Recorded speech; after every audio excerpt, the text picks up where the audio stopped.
cruiser's high beams hit her like an interrogation lamp, pinning her against the wet asphalt at 2 a.m., while the officer's hand drifted toward his holster.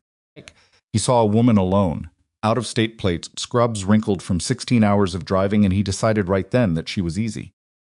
He had no way of knowing that the quiet woman standing in the rain outside a dying gas station in Carver's Mill, Arkansas, had survived things that would have broken him completely. He had no idea what was locked in the case beneath her back seat. And he had absolutely no idea that within the hour federal vehicles would be rolling into his jurisdiction because of him. If you're just finding this channel, hit subscribe and follow this story all the way to the end, because this one goes places. Pop a like. And tell me in the comments what city you're watching from. I want to see how far this story travels. The rain had started somewhere around the Missouri border, the kind of slow, persistent drizzle that doesn't come down hard enough to justify stopping, but fogs the windshield, just enough to make a 16-hour drive feel like 20. Sable had been behind the wheel since 6 in the morning, had eaten a gas station sandwich somewhere around St. Louis, and was running on the specific kind of tired that lives behind the eyes and makes everything slightly too bright. She was 36 years old, 5'7", and built lean from years of physical conditioning that she never talked about in polite company. Her hair was dark, pulled into a low ponytail that had started the day neat and was now doing whatever it wanted. She wore charcoal medical scrubs under an old olive green zip jacket. The jacket was worn soft at the elbows and had a small ink stain near the left pocket that she'd never bothered to clean, and she looked to anyone passing by like exactly what she appeared to be. A nurse finishing a very long shift or a very long road. SUV was navy blue, mid-sized, 6 years old, and had 212,000 miles on it. Not a new vehicle, not a flashy one. There was a small crack in the passenger side mirror from a parking lot incident 2 winters ago, a pine tree air freshener she'd forgotten to take down that had long since lost any scent, and a dog-eared road atlas in the driver's door pocket, even though she had GPS. Habit. She pulled into the Vantage Gas and Fuel off Route 9 in Carver's Mill at 2:11 a.m. because the fuel warning had been on for 20 minutes, and she had another 90 miles before she'd see anything resembling a town. The station was almost empty. One pump island lit up under a humming yellow light, a small attached convenience store with half its fluorescence burned out inside, and a gray sedan parked off to the side, whose driver was hunched over the steering wheel, apparently asleep. Nora pulled up to pump 3, killed the engine, and sat there for about 4 seconds, just breathing. That was a habit too, 4 seconds of stillness before moving, a small ritual she'd developed during years of transitioning between environments where the wrong kind of movement at the wrong moment carried consequences. She stepped out into the light drizzle, swiped her card at the pump, and started filling up. The numbers clicked upward.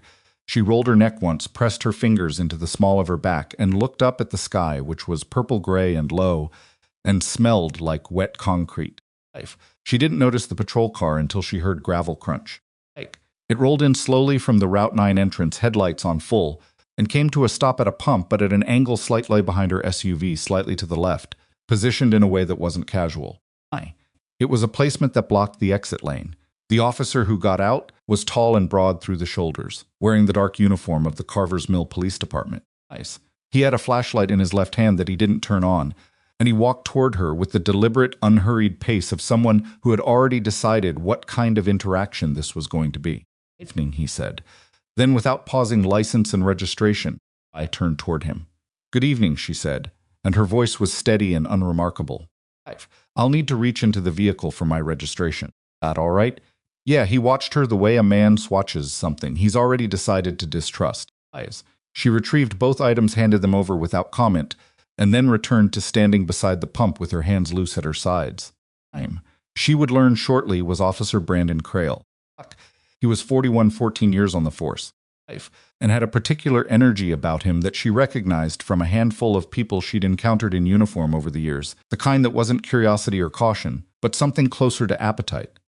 He wanted something from this stop. She just didn't know what yet. He shone the flashlight on her license, Tennessee plates on her vehicle, Virginia address on her license. "You're a long way from home," he said. "Yes, sir." "Where are you coming from?" "Virginia Beach." "Where are you headed?" "Willow Springs." It was a small town 80 miles south where her mother lived in a ranch house with a bad back porch and a very territorial tabby cat. Visiting family. Crail looked at the license a moment longer than necessary, then looked at the SUV, then at her. "What do you do for work?" Nora paused, just barely. Russian behavior. She'd had to consciously practice for years, knowing when a question is benign and when it's a probe.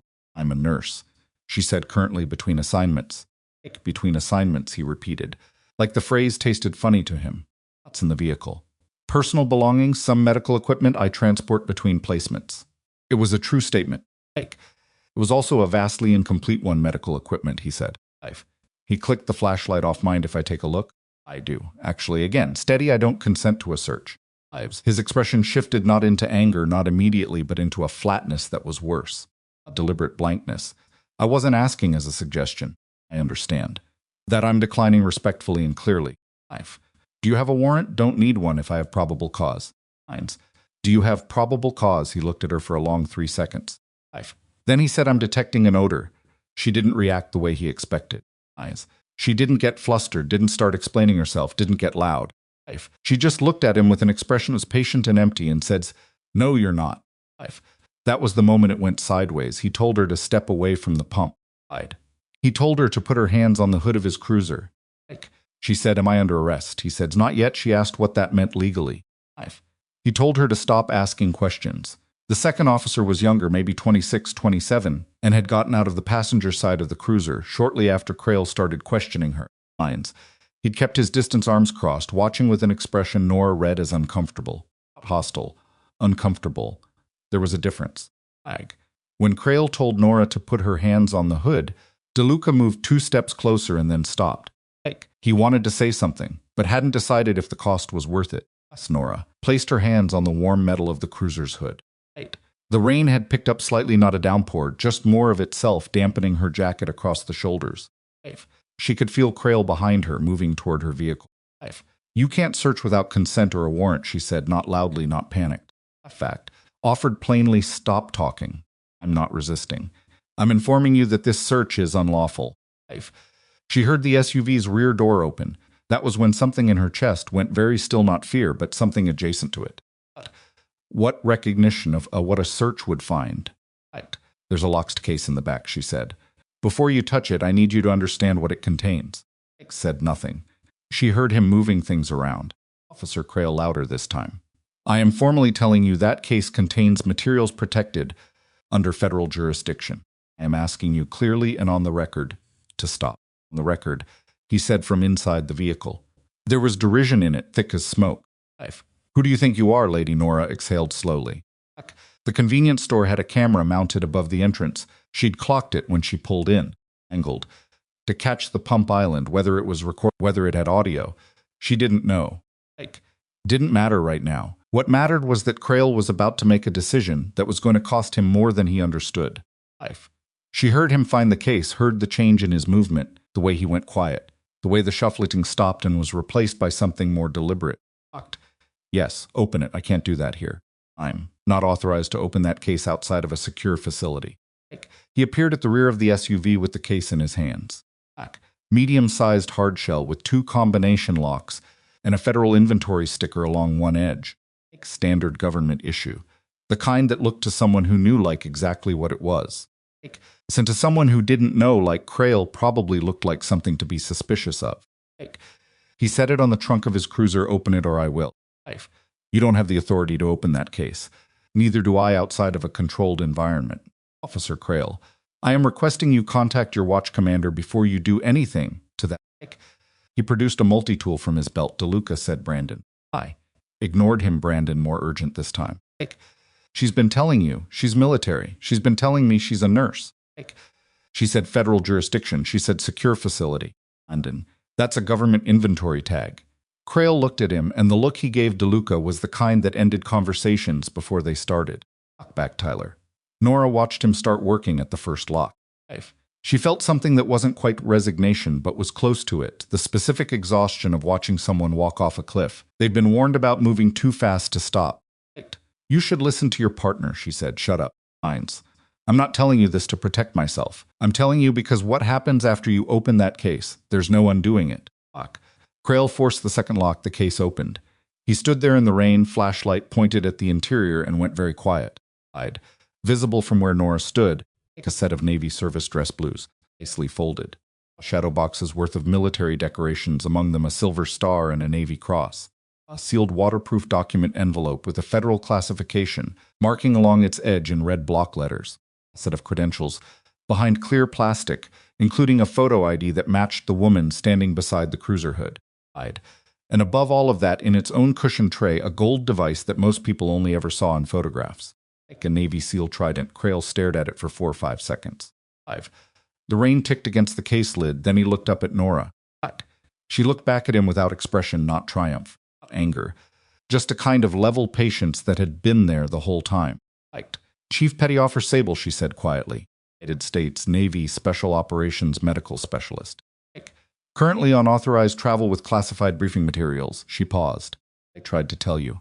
From inside the convenience store, the attendant, a woman in her 50s named Greta Pell, who had been watching the entire exchange through the smudged glass front, with her phone raised and recordings, since the moment Crail started moving things around in the back seat, finally lowered her phone. But she didn't put it away. She pressed and Crail hadn't moved. He was still holding the case. His face had done something complicated. Aka looked at him, then at Nora, then back at him. I need you to put that case down carefully, Nora said. I need you to step away from my vehicle. Crail's jaw tightened. Andon. DeLuca said very quietly, please. And something in the station's night air, which had been holding itself taut for the past 20 minutes, shifted. Because Crail's hand, still wrapped around the edge of the open case, had started to shake, not from cold, not from rain, but from the very specific experience of a man understanding that something has gone profoundly, irreversibly wrong. Not for her, for him. He set the case down, but he didn't step away. Because Crail was not the kind of man who could let a moment like this simply rebalance itself. He was the kind of man who doubled down when he felt the ground move under him, who read retreat as defeat, and chose a third option instead, which was escalation. You could have just opened the case from the start, he said. His voice had flattened. None of this would have happened. I blinked once. I'm sorry, if you've got nothing to hide, a search shouldn't be a problem. Military or not. Then you're on a public road. You gave me attitude from the start, and I had reason to believe. You had no reason. And this was the first time her voice shifted, not loud, not sharp, but the patience in it was gone, replaced. It wasn't anger, it was clarity. You have no documented smell. You have no prior knowledge of any crime. You have no warrant. And you have footage. She looked at the camera above the store entrance briefly and back at him. Whatever story you're building in your head about what happened here. The camera has a different version. Eyes went to the camera held there. Then he looked at the case again. The credentials, at the Trident. Something in him reached for the old authority. You're still detained, he said. I'm going to call this in and verify. Please do, Nora said. Call it in. Call your watch commander. Your chief. Make every call you need to make, Officer Crail. She stood still in the light rain, arms at her sides. Understand that the moment that case was opened without authorization, those calls were already going to be made by people well above your pay grade. She wasn't bluffing. She knew exactly what the classification on that envelope triggered. She knew what the inventory number on the case was flagged for. She knew that certain federal systems built for exactly this kind of scenario ran passive tripwires. She didn't know how fast they'd respond at 2 a.m. She suspected faster than Crail expected. He stepped back from the case. It again, but he also didn't return her keys. He told DeLuca to stay with her while he called it in.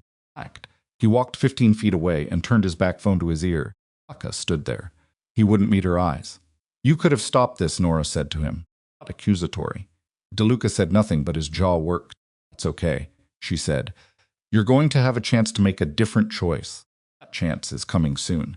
Inside the store, Greta Pell had already spoken to someone on her phone. She'd had a nephew in the Navy, 8 years, 2 deployments, and she knew what a Trident looked like. She'd recognized it. The second Crail shone his flashlight into that case. She'd sent the video to her nephew, who'd sent it to someone he knew from his unit, who had a contact in a way that moved faster than television makes it look. The rain came down. Crail was still on his phone, and something in his posture had changed.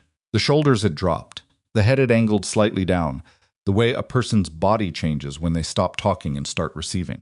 And when the person on the other end starts talking and they stop having answers. I watched the road 90 miles south. Her mother's porch light was probably still on. The tabby cat would be on the windowsill. The bad back porch would be creaking in the wind. None of that had changed. Everything else had. When Crail came back, he wasn't walking the same way he had been. The swagger that had carried him out of the cruiser 30 minutes ago was somewhere on the asphalt behind him. I need you to stay here, he said. I'm not going anywhere, Nora said. The keys are in your hand. He looked at the keys like he'd forgotten he was holding them. What did they tell you, she asked. He didn't answer. Brandon.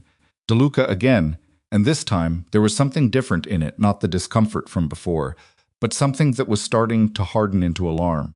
What did they say? Creel's mouth opened closed. Fine. A pair of headlights appeared, moving fast. And another pair behind it. Neither of them had the light bar pattern of a police cruiser. The vehicles were dark paint, no markings visible, and they took the turn into Vantage gas too cleanly, the way people drive when they know exactly where they're going and have been moving with purpose for some time. They were not local. The first vehicle came to a stop 20 feet from the pump island. The stopped at the entrance, angling to block it. I've opened. 4 people in total, 2 wore civilian clothing, dark jackets, no insignia visible from where Nora stood.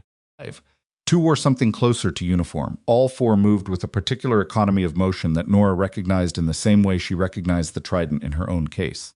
Not police, not local. It's federal and something that had come here quickly and with intent. Creel took 1 step backward. The man who walked toward Nora first was maybe 45, silver-templed, and had the specific face of someone who dealt professionally with situations that had already gone badly before he arrived. Creel. He looked at Nora. Chief Petty Officer Sable, he said. That's me, she said. Are you injured? No, he turned finally to look at Creel. Lasted 2 seconds, no more. But it did something to the air. Then he turned back to Nora. We're going to need you to step this way, he said. Your vehicle's going to stay here for the time being, and we're going to secure the case. Fine. No, she said. She stepped toward him, and as she did, she passed Officer Brandon Creel, who was standing absolutely still beside his cruiser with the keys to her SUV still in his hand and an expression on his face that she did not look at. Not because she couldn't, because she didn't need to. One of the other federal agents had a phone in his hand and was recording her Creel the cruiser.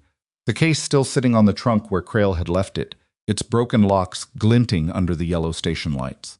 Appel had come to the convenience store entrance, arms wrapped around herself against the drizzle, watching. Had his hands at his sides, and for the first time all night, he looked like a man who had made a decision, not an easy one, and maybe too late, but a real one. He took a breath, pulled out his notebook, and began writing something in it. The silver-templed agent spoke quietly into a radio. And Brandon Creel, who had pulled into Vantage gas at 2:11 in the morning, looking for something easy, stood in the rain with a growing understanding of what he had actually found. Not a tired woman, not a soft target, not a blank space, where authority went unchecked, but rather the end of something. His pension, his badge, the version of the future he'd been taking for granted since the day he was hired. He didn't know all of it yet. He only knew enough to understand that the worst of it was still coming. The case sat on his cruiser trunk, open to the rain, the Trident catching the light. Nora Sable stood 20 feet away with federal agents, dry under the station overhang now, answering questions in a voice so calm. You'd think she'd been expecting this. Not this exactly, but something like it. The world eventually producing the moment where what you carry, the weight of it, the shape of it, stops being invisible. She had tried to tell him what was in the case. He had opened it anyway. Whatever came next. That decision was his. It's been his. And from her spot near the entrance, still recording on her phone, Greta Pell tilted the camera slightly to catch the Trident one more time before an agent gently, but firmly asked her to please step back inside. She did, but she kept the footage. She kept every second of it. She kept every second of it, and that footage, shaky in places, slightly overexposed from the station lights, auto catching the rain, and Creel's voice in uneven bursts, was the thing that would matter most in the days that followed. Not the federal response. Not the agent still moving through the parking lot with quiet, practiced efficiency. Footage. Because it was hers, and she'd sent it before anyone knew to ask. And the specific timing of that send was specific proof timing everything that Creel would later try to deny. None of that happened yet. What happened first was that Nora sat down on a plastic chair inside the convenience store, accepted a paper cup of coffee from Greta Pell without being asked, and answered questions for 47 minutes while the rain came down outside and the parking lot filled slowly with consequences. The man who'd spoken to her first, the silver-templed one, introduced himself as Special Agent Damon Frick, NCIS, out of the Little Rock field office. He had an associate with him, a younger woman named Vasquez, who took notes on a tablet and said almost nothing but missed nothing either. Frick sat across from Nora at the small break table behind the counter, coffee untouched on his side, and walked through everything in the careful, unhurried way of someone who had done this long enough to know that rushing it produced incomplete records. "Fuck me. Through the stop from the beginning," he said. She did, not with emotion, not with editorial timestamp, sequence, exact phrasing where she remembered it. Frick didn't interrupt. Vasquez's stylus moved when Nora finished. Frick looked at her for a moment without writing anything. "You never identified yourself as military before you opened the case." I identified the case as federally protected and requested he contact his watch commander. I did not disclose my specific service record because I wasn't obligated to, and because experience has taught me that disclosure under duress rarely de-escalates the situation. She paused. I was also trying to give him room to stop on his own. I looked at her. "Did you think he would?" "No," she said. But I wanted the record to show that the option existed. Outside, through the smudged glass, she could see DeLuca talking to two of the federal agents near the cruiser. He was holding his notebook open. The body language was cooperative, head down, shoulders forward, the posture of a man in the process of unburdening himself of something heavy. Crail was not visible. "Where is he?" Nora asked. Frick glanced toward the window. Being interviewed separately. "Is he talking?" "Not particularly," something Frick's tone suggested. This was not surprising. His union rep is en route. "That's his right, I know." She drank some of the coffee. "It was bad. She drank more of it anyway." "Chief Petty Officer Sable," Frick said, and the formality of the title had a different weight now than when he'd used it in the parking lot. Careful. "The briefing envelope, can you confirm its contents are intact?" I can't confirm that without accessing it properly. I haven't opened it since I received it." "Where did you receive it?" "In S.A. Langford, Virginia, 72 hours ago." She met his eyes. "I can give you the contact information for the officer who handed it to me. The handoff was documented." "We'll need that." "I expected you would." Vasquez looked up briefly, then back down. Frick's radio crackled. He stepped away for 2 minutes, spoke too quietly for Nora to make out the words, and came back with a slightly different expression. Not alarmed, but adjusted. "Your vehicle's being impounded for documentation," he said. "Adjusted procedure. When secured materials are involved in an unauthorized access incident. Will have returned within 48 hours. I understand. We can arrange transportation to your destination tonight, or accommodation locally if you'd prefer." Thought about her mother's porch light, probably still on the tabby cat and the bad back porch. She thought about how her mother didn't know she was coming. She never told her mother exact travel dates, another old habit that had started as tactical and had just become the way she lived. "Transportation," she said. "I'd like to keep moving." Nodded. "We'll have something arranged within the hour." She thanked him in a way that wasn't particularly warm, but wasn't cold either. Functional.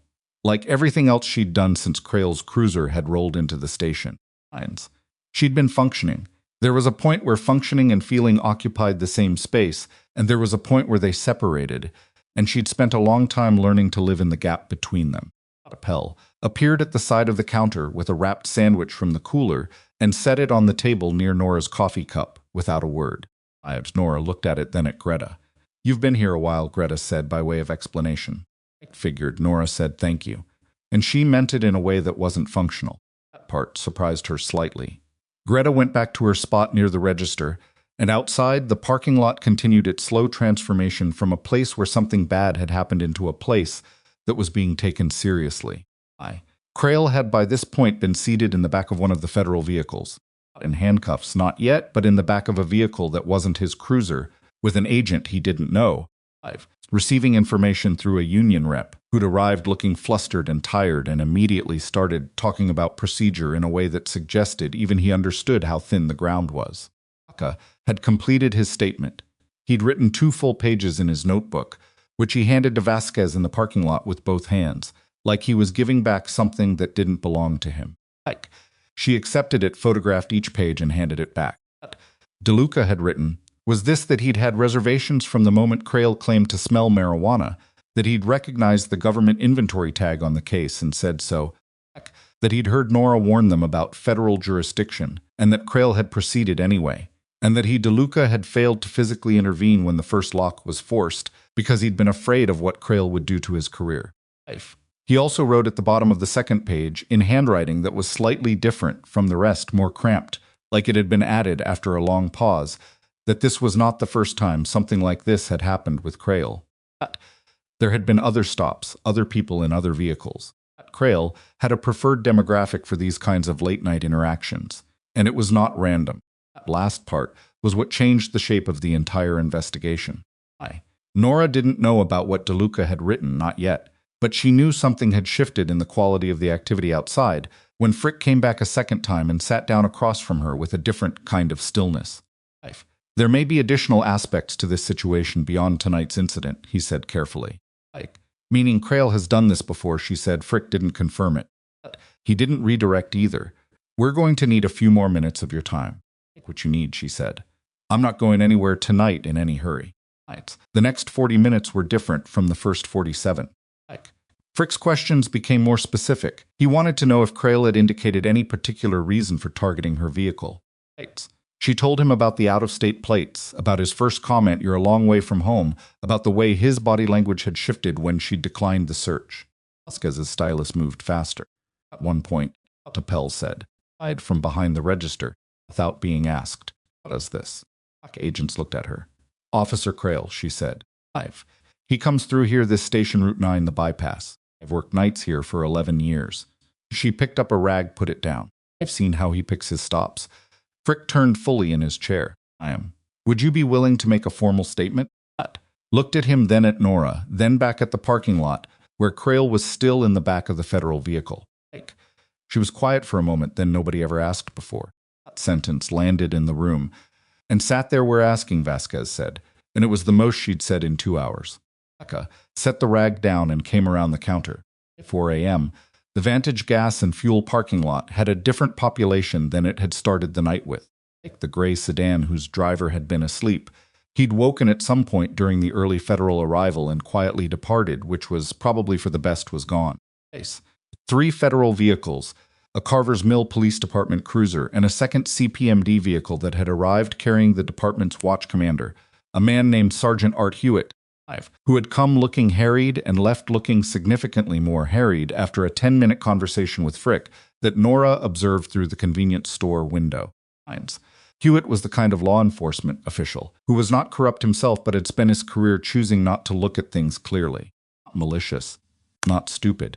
Just optimized for avoiding friction, which had the same practical outcome in Crail's case as active protection.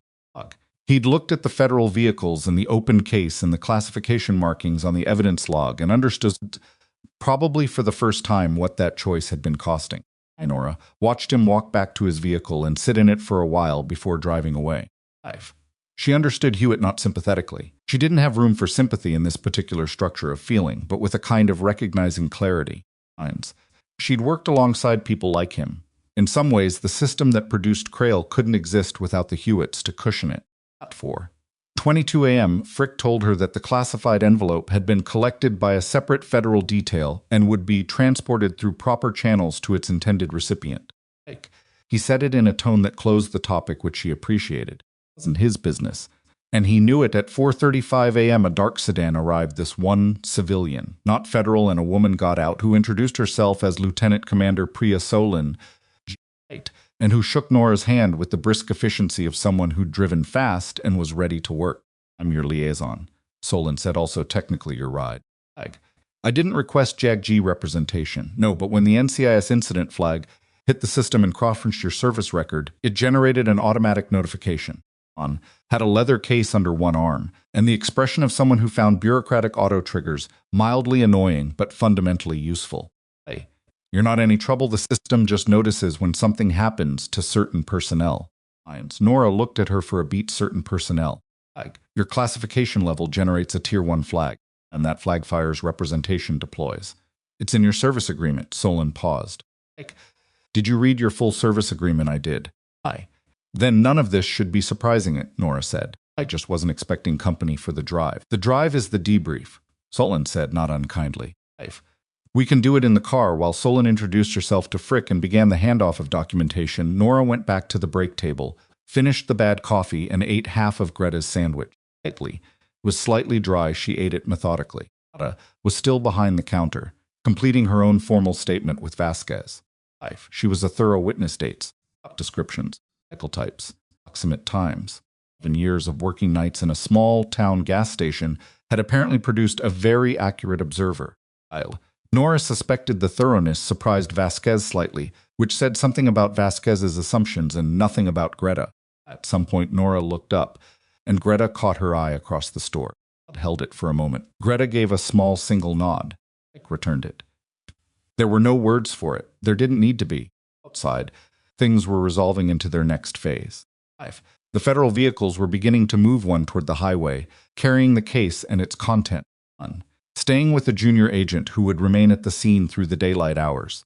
The CPMD cruiser with Crail in it, no longer Crail's cruiser, just a vehicle now moved out of the lot with a federal escort alongside it. I watched that from the window. She'd been trained for high-stress environments. Ones. Not the theoretical stress of a difficult conversation or a hard decision, but the kind that comes in environments where decisions have immediate physical consequences and there's no room for second-guessing after the fact. That training didn't make her cold. It made her careful. There was a difference. Cold people don't feel the weight of things. Careful people feel it and carry it without letting it alter their aim. She felt the weight of tonight. She just didn't let it show in a way that served no purpose. Came back inside and said they were ready when Nora was. I nodded, stood, picked up her jacket from the chair. She stopped at the counter on the way out. Thank you, she said to Greta. The sandwich. For recording for everything. Greta shrugged in the way people do when they've done something brave and don't know what to do with being acknowledged for it. Make a choice, honestly. Felt like the obvious thing. Those are the same thing, Nora said sometimes. She walked out into the parking lot. The rain had stopped. The air smelled like wet asphalt and pine from the tree line across the highway, and the sky to the east had taken on the very first suggestion of gray that wasn't night. Not dawn yet. The hour before dawn, which is its own thing. Sedan was running warm inside, and when Nora got in and the door closed, the quiet was the first full quiet she'd had since 211. Solon pulled out of the lot and onto Route 9, heading south. For 2 minutes, neither of them said anything. Then Solon said, "For what it's worth, the way you handled it was textbook." Nora looked at the road ahead. "I made 3 mistakes." Glanced at her. "You want to walk through them?" Later. Debrief right. Solon adjusted the heat slightly. Brief. The miles clicked over signs for small towns came and went. At some point, Nora realized she was actually tired in the way she hadn't let herself be during the stop, the full drop of adrenaline, which is always delayed and always worse for waiting. Her hands were fine. Her voice would be fine. There was a persistent, dull pressure that she recognized as the cumulative cost of 2 hours of sustained control. She'd pay that toll later somewhere private. So going over something on a slim document on the console between them, preliminary intake summary, looked like, and reading while driving with the comfort of someone who'd done it 1,000 times. The department's going to try to frame this as an isolated incident, Solon said without looking up. As a single bad actor. They'll move fast on that framing because it's the only version that protects the rest of the department. But DeLuca's statement changes that. Solon looked at her. You know about the statement? I know DeLuca was writing something in his notebook and that it took longer than a description of tonight's events would require. She paused. I've seen people write things they should have written earlier. Handwriting is different. More deliberate, they use more pressure. Was quiet for a moment. He documented prior incidents. Other stops. I know. How do you know? Because men like Crail don't start with someone carrying a federal case. They start with people they're confident won't fight back. And they practice. She turned to look out the passenger window. Was just the night the formula broke. Solon didn't say anything to that. Wasn't much to add. The road south was empty at this hour, and the sedan moved through it cleanly past dark fields and tree lines, and the occasional cluster of lights from a house set back off the highway. Life. Sleeping, the kind of normal that existed on the other side of whatever that gas station parking lot had been. Nora closed her eyes for a few minutes. Not sleeping, she couldn't. Not in transit. Not after an incident, but resting in the way she'd learned to rest, which was a partial thing. Present. Enough to recover slightly, not enough to be unaware. She was thinking about the case, not what was in it that was secure now, or being secured, and it was outside her sphere of action. She was thinking about the moment it had opened, the way Crail's face had changed. She'd expected something like satisfaction from that moment, and instead she'd felt almost nothing, which was the more honest response, but also the lonelier one. There was no version of tonight that felt like winning. An's phone buzzed. She glanced at it, set face down without answering. Someone's going to want a press statement, Solon said. From me, from the department initially. But if this becomes what I think it becomes the pattern, not just tonight your name will come out. Your service record. Just your name, I know. Life. Are you prepared for that? Nora thought about it. Actually considered the question, rather than reflexively answering it. I'm prepared for it to be uncomfortable, she said. Fine. I'm not interested in being a headline, but I understand that the footage exists and that it's going to move, and that my ability to control that is approximately zero. Life. The Navy will want to manage the narrative. They're welcome to try, she said it without hostility, just with the specific dryness of someone who had watched institutional narrative management operate in practice and had assessed its success rate, as the actual facts don't get managed along with it. An smiled at the road. Briefly professionally, but genuine. I'll make a note of that. They were 40 miles from Harlone Springs when Solon's phone buzzed again.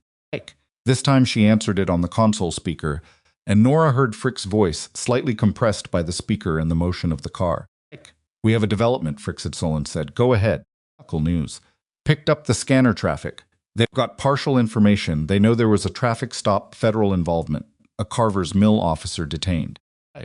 They don't have her name yet. A pause. They do have a description of the case. Sourceland said unknown. The station footage that's contained. This sounds like a department leak. Inside CPMD called it in. Solon looked at the road. Her expression had sharpened.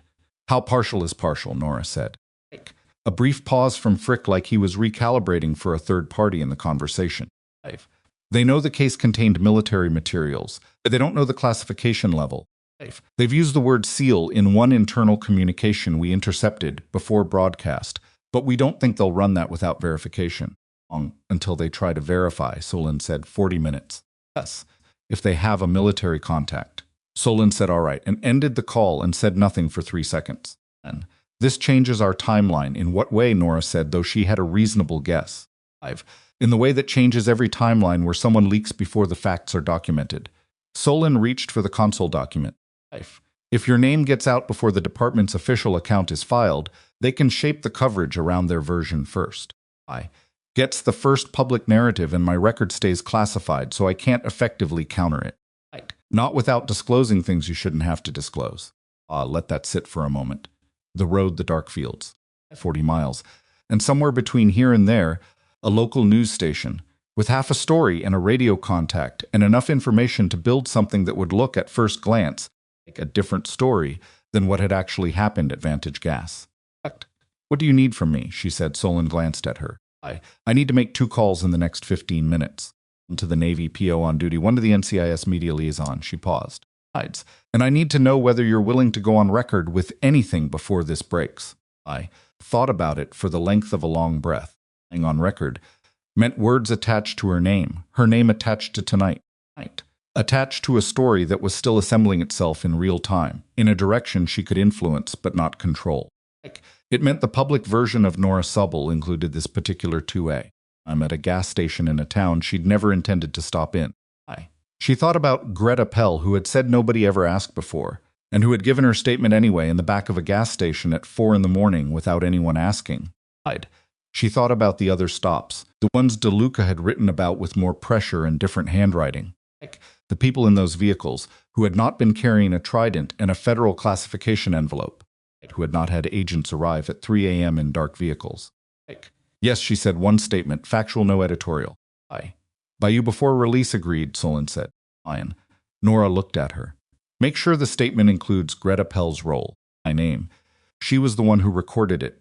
She deserves to be in the actual story. Ian looked at her for a half-second longer than the driving warranted, then back at the road. I'll make sure of it. She picked up her phone and began to dial.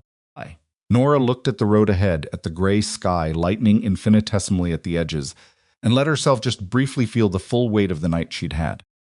It was real, and it was heavy, and it was hers, and she didn't try to make it smaller than it was. Then she set it to the side the way she set everything to the side, not gone, just stowed and turned her attention forward. 23 miles behind them, back at the Vantage Gas and Fuel parking lot, something was happening that neither of them knew about yet. The junior NCIS agent, who'd been left to maintain the scene, had stepped inside the store to review a secondary angle on the station camera system with Greta's help, and Greta had pulled up the system on the back office monitor and found something. A second camera. One that Crail had not noticed, and neither had Nora. mounted on the far corner of the building's exterior, aimed at the back of the property rather than the pump island. It had been installed 6 months ago after a string of vandalism incidents in the backlot, and it caught from a wide angle and with surprisingly decent resolution for a secondary unit, not just the perimeter but the side of the building, the outer edge of the pump island, and critically the last 10 feet of the exchange between Nora and Crail before the federal vehicles arrived. It had audio, and on that audio at 2:58 a.m., 23 minutes before the federal vehicles pulled in, was Brandon Crail's voice talking on his phone. The call he'd made to dispatch the other call he'd made after. His back to the station, thinking he was outside any camera's range, speaking to someone Greta didn't recognize in a tone that was not the tone of a man talking to his watch commander. The junior agent listened to 40 seconds of it and reached immediately for his radio. Because what Crail said in those 40 seconds was not the language of a man who thought he'd made a mistake. It was the language of a man who thought he was going to be able to make this disappear. Because what Crail said in those 40 seconds was not the language of a man who thought he'd made a mistake. It was the language of a man who thought he was going to be able to make this disappear. The junior agent's name was Rowan Tesh, 29 years old, 18 months out of NCIS training. And he had spent most of his field time on base security reviews and document irregularity cases, the administrative backbone of federal law enforcement that nobody made television shows about. He had never been the first responder to anything that mattered this much. He understood that intellectually, standing in the back office of a gas station at 47A, listening to a recording on a monitor that smelled like old coffee and WD-40, while Greta Pels stood in the doorway with her arms crossed watching him with the patient expression of someone who had decided to see this through. He listened to the 40 seconds twice, then he called Frick. Frick picked up on the second ring, which meant he hadn't been sleeping either. Tesh said, "We have secondary camera footage from the scene. Exterior mount. Back corner of the building, it has audio of Officer Crail on a personal phone call at 2:58 a.m. He paused before the federal vehicles arrived. Silence. On the line that lasted just long enough to be meaningful. Thoughts on it. Tesh read from the notes he'd taken while listening. Crail's voice clear enough despite the rain, talking to someone male voice on the other end, partially audible, asking how fast they could move on the case filing, whether the woman's name could be delayed in the incident report. There was still time to get the department's official version filed before federal paperwork locked the record. He'd said at one point something that Tesh quoted exactly from his notes. "She's military, but she's not going to want the press. Take her. Go quiet." That's what they do. Another silence from Frick. And don't touch the original footage. Verify the system timestamp is synchronized with the main camera. Document everything in writing before you do anything else. Yes, sir. And Tesh, who else has heard this? Tesh looked at Greta, who was still in the doorway. A station attendant. She pulled up the system. Has she shared it anywhere? Greta, who could clearly hear the question through the phone, shook her head once. Negative. Tesh said, "All right. I need to make a call. Don't leave that room." The line went quiet. Tesh lowered the phone and looked at the monitor where the footage was paused. Crail's back visible in the wide-angle frame. The parking lot empty behind him. The federal vehicles not yet arrived. Just a man on a phone in the rain, calculating. "He thought you'd disappear," Greta said. Not a question. "He thought a lot of things that were wrong," Tesh said, trying to get him. Tesh looked at his notes at the timestamp on the footage. At the very clean, very specific documentation of a man who had stopped worrying about whether he'd broken the law and started worrying about whether he could outrun it. Yes. He said, "We are in the sedan heading south." Solon had just ended her second call when her phone buzzed immediately with a third. She looked at the screen, said Frick under her breath, and answered it on speaker again. Frick told them in the next 4 minutes, changed the geometry of everything. Lines. Nora listened without finished, she said. "He called someone in the department." "That's what it sounds like. Do you have a voice match on the second caller?" Checking on it. "The audio's partial. The other party was on a low-quality connection, probably a personal cell. We have enough for a content analysis, but not a clean ID yet." Timeline. "If he called someone with access to the incident filing system, they may have already entered a preliminary report. We need to get into CPMD's database before anything gets backdated," An said. "That's going to require a warrant. Request is already filed." Harlan Birch, Federal. "He's been briefed. We're expecting authorization within the hour." An glanced at Nora. Nora looked at the road. "One more thing," Frick said. "The news station. KRV out of Brentley. They've confirmed the story is going to air in the 6 a.m. broadcast. 32 minutes from now, a pause. They have her name. Nora felt the information land in her chest, not shock, more like the specific sensation of a door closing behind you.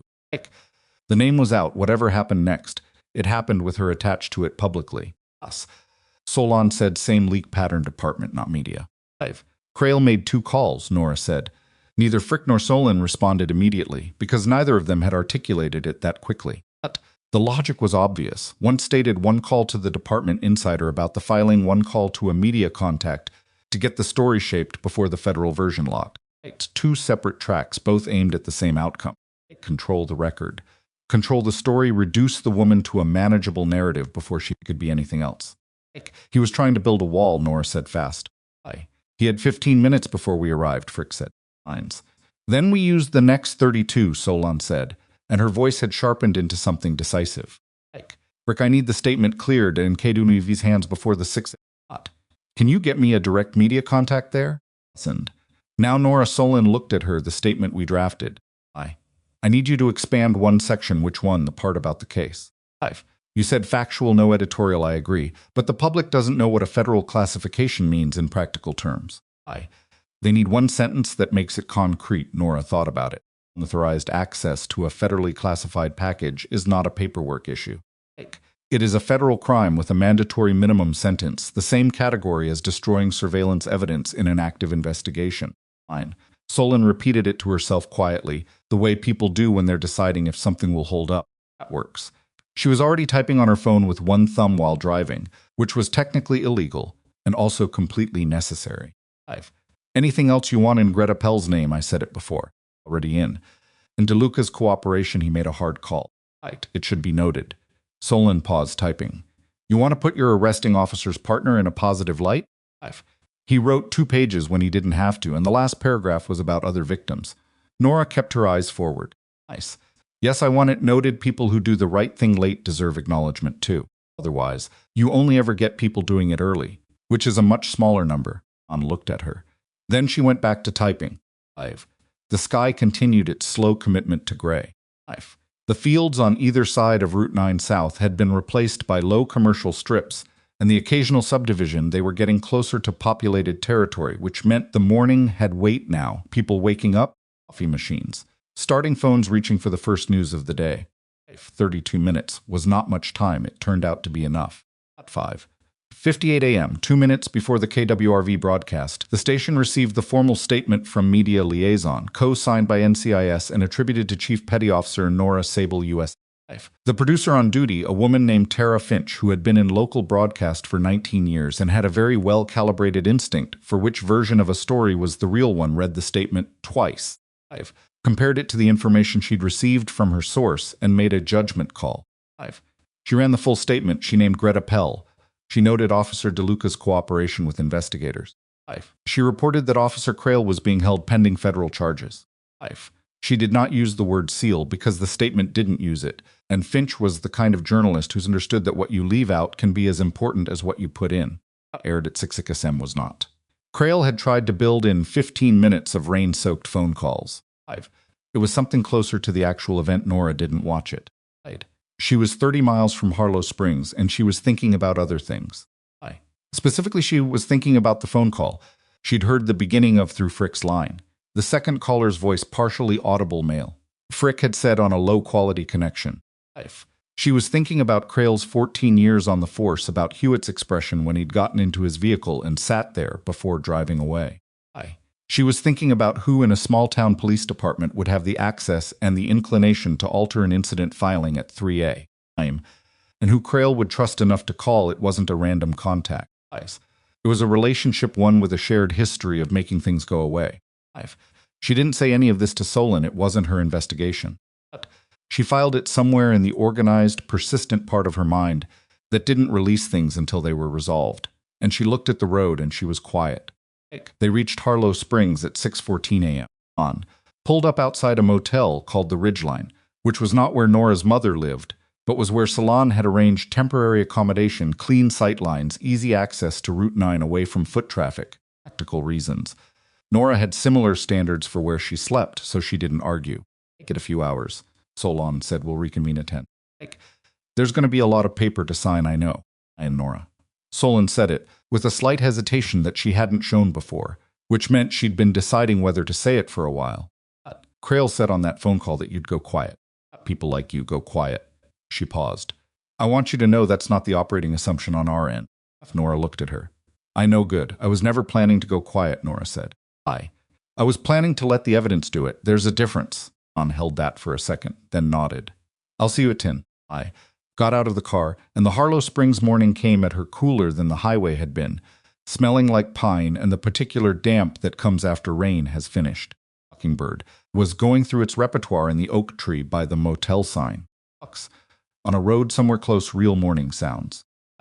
She checked in, took room, and sat on the edge of the bed for approximately 3 minutes before lying down.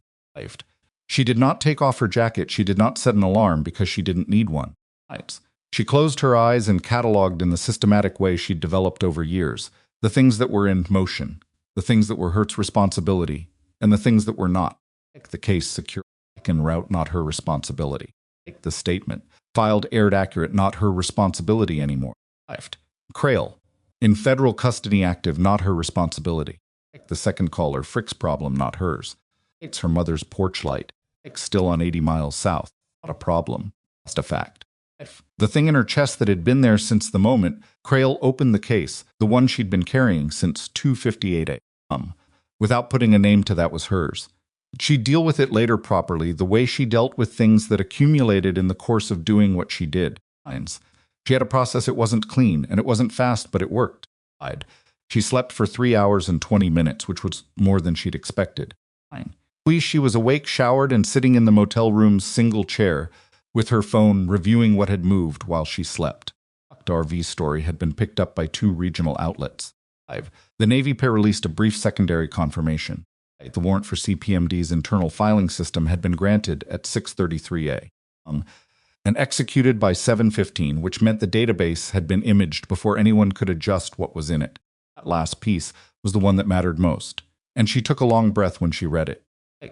Because if the filing had been tampered with before the warrant executed, they'd have caught the tampering. And if it hadn't been tampered with, if Crail's second call hadn't yet produced the result he wanted, they had the clean record to compare against whatever came next. Either way. The floor was set. She was reading the 3rd regional pickup of the story when her phone rang. Unknown number, but the area code was Virginia Beach, and she answered it. Chief Petty Officer Sable, a voice. She recognized Commander James Okafor, her direct chain. Study measured the kind of voice that stayed the same, whether he was delivering good news or bad. Athens. How are you fine, sir? That wasn't a question. A brief pause. I'm calling to tell you that the briefing packet reached its intended recipient. Intact, chain verified. She closed her eyes for 1 second. Copy. You did your job, Nora. The case is what mattered. The case and the person carrying it both matter, he said, in the tone of someone who was not going to argue about this. I'm going to need you back at Langford in 72 hours for a full debrief. But first take the time you need in Harlow Springs. See your family. She looked at the window, morning light real and solid, coming through a gap in the curtains. Yes, sir, he ended the call. She sat with the phone in her hand for a moment. And then she let herself feel the peace that had been waiting, the specific relief that comes not from a crisis being over, but from knowing the thing you were carrying reached the place it was supposed to reach. That's the 16-hour drive, the 2 a.m. stop, the rain Crail, the case open on his trunk, the federal vehicles, the statement, the recorded phone call, all of it had not derailed the actual mission. The mission was intact. Everything else was going to play out the way it was going to play out. And she was ready for it at 10 a.m. She met Solon in the motel parking lot, and Solon had a tablet and 2 cups of coffee from a diner, 3 blocks over that were not bad, and they sat at the outdoor table in the mild October morning and worked through an hour of documentation. Signatures, confirmations, timeline verification, a formal recorded statement that was longer and more detailed than the press release and would become part of the federal case file. 7:15 Frick called. We have an ID on the second caller, he said. Put the tablet down. Nora set her coffee cup down. Lieutenant Garrett Wool. Frick said, watch Commander Carver's Mill PD. 15 years on the job, 8 in command, he received Crail's call at 2:54 a.m. And accessed the department's incident filing system at 3:01 a.m. 7 minutes after the call ended. Did he alter anything? Solon said. life. He attempted to enter a preliminary incident report with characterization language that contradicted the camera footage. He got 3 fields completed before the system logged his access.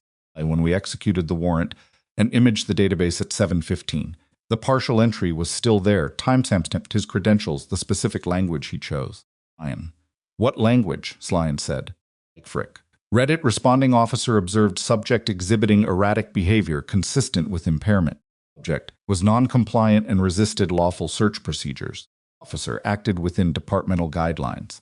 The outdoor table was quiet. Hacker passed on the street behind the motel. The mockingbird, or one very much like it, was audible somewhere in the distance. He wrote that at 3:01 a.m., Nora said, before the federal vehicles had been on scene for 5 minutes. He had Krail's version of events and 7 minutes to commit it to the official record, Frick said. He didn't know the warrant was coming. He didn't know about the second camera. He had timed 2 of them, Solon said, and her voice had gone flat in the specific way of a lawyer, seeing a case expand into something larger than the initial filing. And Wool conspiracy to falsify an official police record, tampering with the federal investigations. That's the short listed. There's more. Warrant gave us access to Wool's prior system activity. This wasn't the first filing he'd adjusted, and then he told them how many. The number was not large, 7 incidents over 4 years, but each one had the same structural fingerprint. An officer's account entered before the official documentation was complete, like the characterization language, that preempted a subject's version of events, adjustments made in the hours between an incident and the formal filing window. All manipulations. Efficient ones. The kind that required someone to trust that the people filing complaints would eventually run out of the will to keep pushing. Most of them. Had Wool's been Krail's cleanup operation, Nora said. That's the working theory, Frick said. Do the 7 incidents involve the same officer? Krail is in 4 of them. 2 involve a different officer. We're looking at that separately. As Wool himself. Solon was writing. Nora looked at the morning, which was proceeding with total indifference. To call this a mailman coming down the street. A kid on a bike, pigeons on a wire. The families. In those incidents, Nora said. The people who filed the original complaints. Locating them, Frick said. Some are going to be hard to find. Some may not want to resurface this. I know she did know. She knew exactly the calculus. Those people had made the exhaustion of fighting something institutional, the way the system's weight eventually becomes indistinguishable from gravity. But they deserve to know the record is being corrected. Agreed. Frick said, we're working on it. After he hung up, Solon finished her notes and set the pen down. An incidents. She said, not to Nora specifically. It exists in the air. Probably more that didn't result in formal complaints, Nora said. Probably. They sat with that for a moment. I want to be there, Nora said, when the charges are formally filed. I'm not asking to be in the room. I know that's not how it works. But I want to know when it happens. I'll make sure you're notified, Solon said. And I want to know what happens to the people from those 7 incidents. Their private information. Just whether they're contacted, whether someone reaches them. Solon looked at her for a moment. Buddy, you're not going to be able to walk away from this when it's over, are you? I considered it.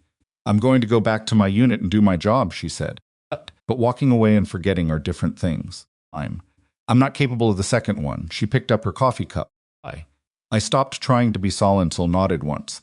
There was something in the nod that might have been respect, or might have been the recognition of a similar quality in herself. At 12:30 p.m., after the paperwork was done and the coffee was long finished, Solon drove her the remaining 80 miles to her mother's house in Harlow Springs.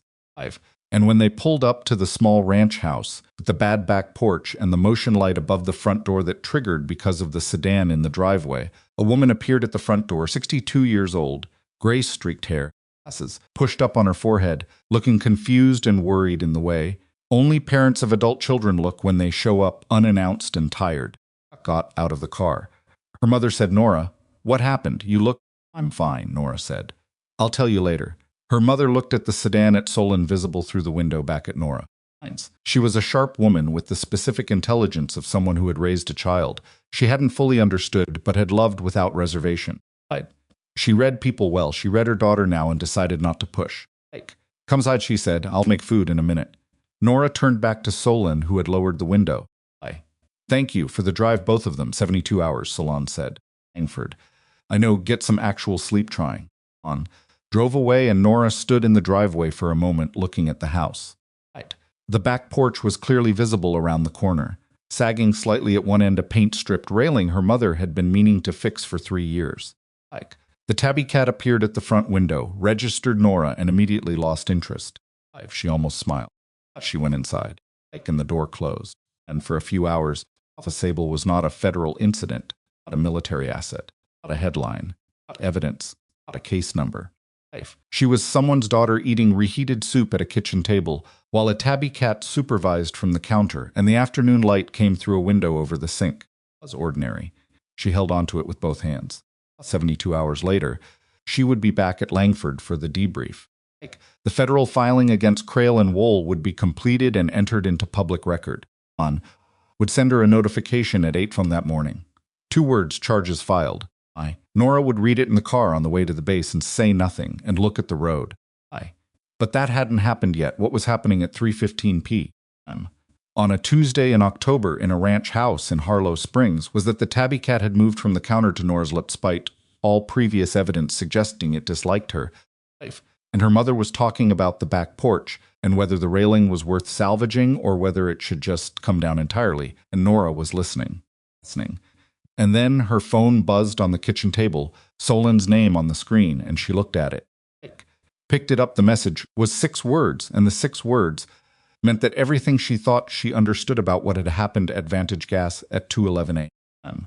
was about to become significantly more complicated, because what Frick's team had found in the final audit of Wool's system access wasn't 7 incidents. It was 22, and 3 of them had federal officer involvement that went well above the rank of a small-town police lieutenant. It was 22, and 3 of them had federal officer involvement that went well above the rank of a small-town police lieutenant. Nora read the message twice. The tabby cat shifted on her stillness and dropped to the floor with a sound that was mostly indignation. Her mother was still talking about the railing, whether cedar would hold up better than pine, whether the rot had gone through to the post, and Nora set the phone face down on the table and said, "Mom." Mother stopped. "I need about 10 minutes, Nora said. Her mother looked at her face, and whatever she saw, there was enough. She picked up her coffee cup and moved toward the back of the house with the quiet competence of a woman who had spent 30 years knowing when to leave a room. I've picked the phone back up. Solon's message was exactly 6 words. "Call me when you're somewhere private," which meant the information was too specific for a text thread and too urgent to wait until Langford. Which meant the 22 incidents weren't just a number, they were a structure. Something. With architecture, something that had been built deliberately over time by more than 2 people in a county police department. She called Solon from the back porch, where the sagging railing her mother wanted to fix listed slightly under her hand when she leaned on it. Afternoon had gone cooler in the past hour, real autumn, finally arriving after a week of false warmth, and the pine trees at the edge of the property moved in the wind. Answered before the second ring. "Where are you?" Pride. Good, a sound of papers. The kind that meant Solon had been working through something for a while. "I'm going to give you information that is currently under seal. You cannot share this, discuss it publicly, or include it in anything until the filing is released. Are you clear?" Clear. The audit team finished the full review of Wool's system access at 1,400 hours today. 22 incidents over 6 years. I told you 3 had federal officer involvement. I need to be more precise about what that means. Go ahead. 2 of the 3 involved a federal contractor named Philip Druce, who operated in the Carver's Mill area between 4 and 2 years ago.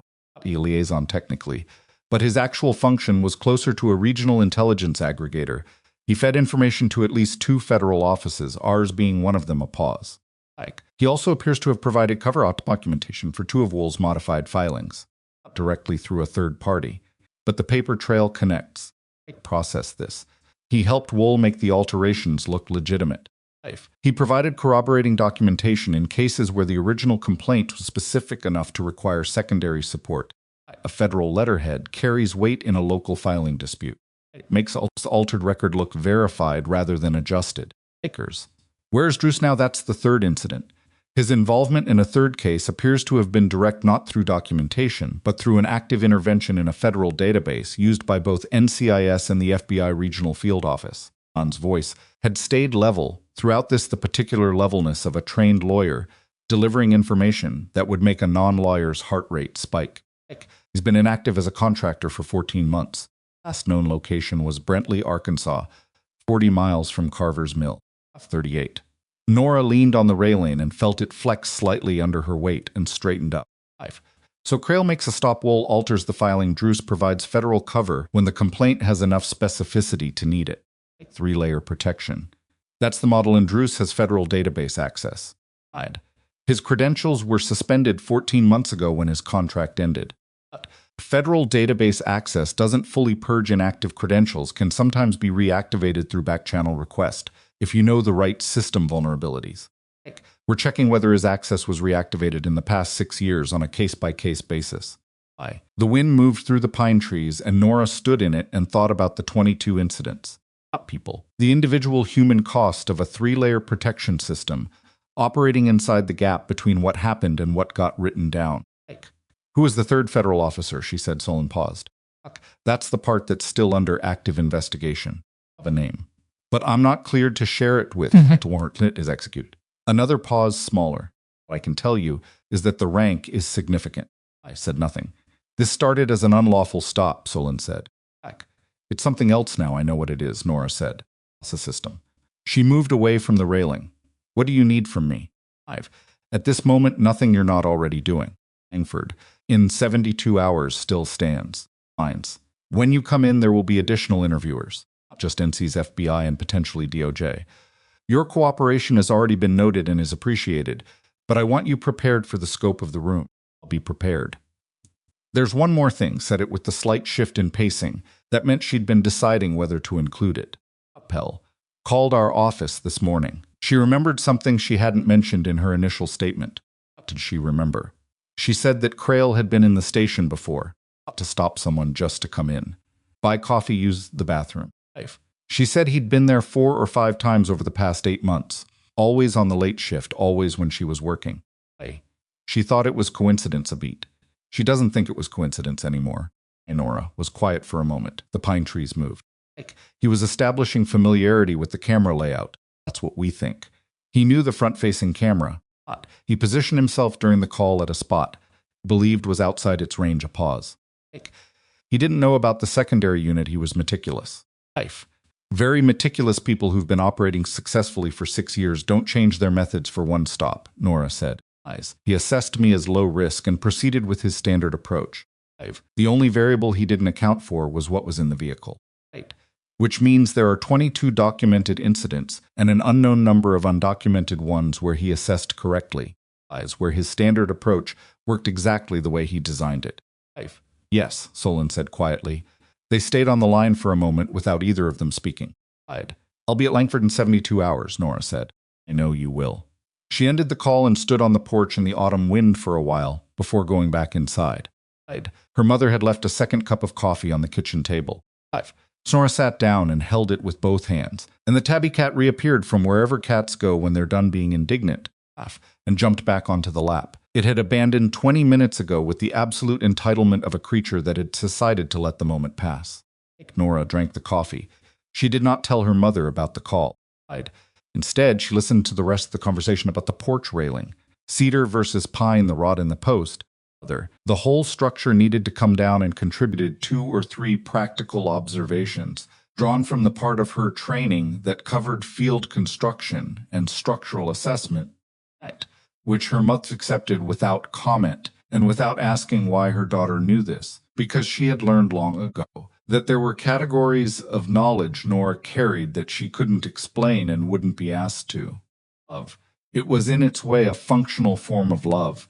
Nora slept properly, which was unusual, which told her something about what the past 48 hours had cost.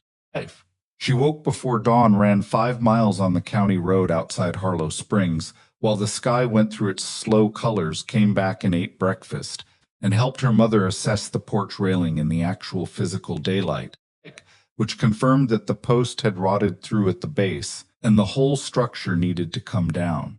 I'll help you take it down before I leave, Nora said. Sirs. Her mother looked at her. You've got 2 more days. You don't have to. I want to, Nora said. So they spent 2 hours that morning dismantling the back porch railing, the physical work of it, leverage and resistance wood that fought back before it gave.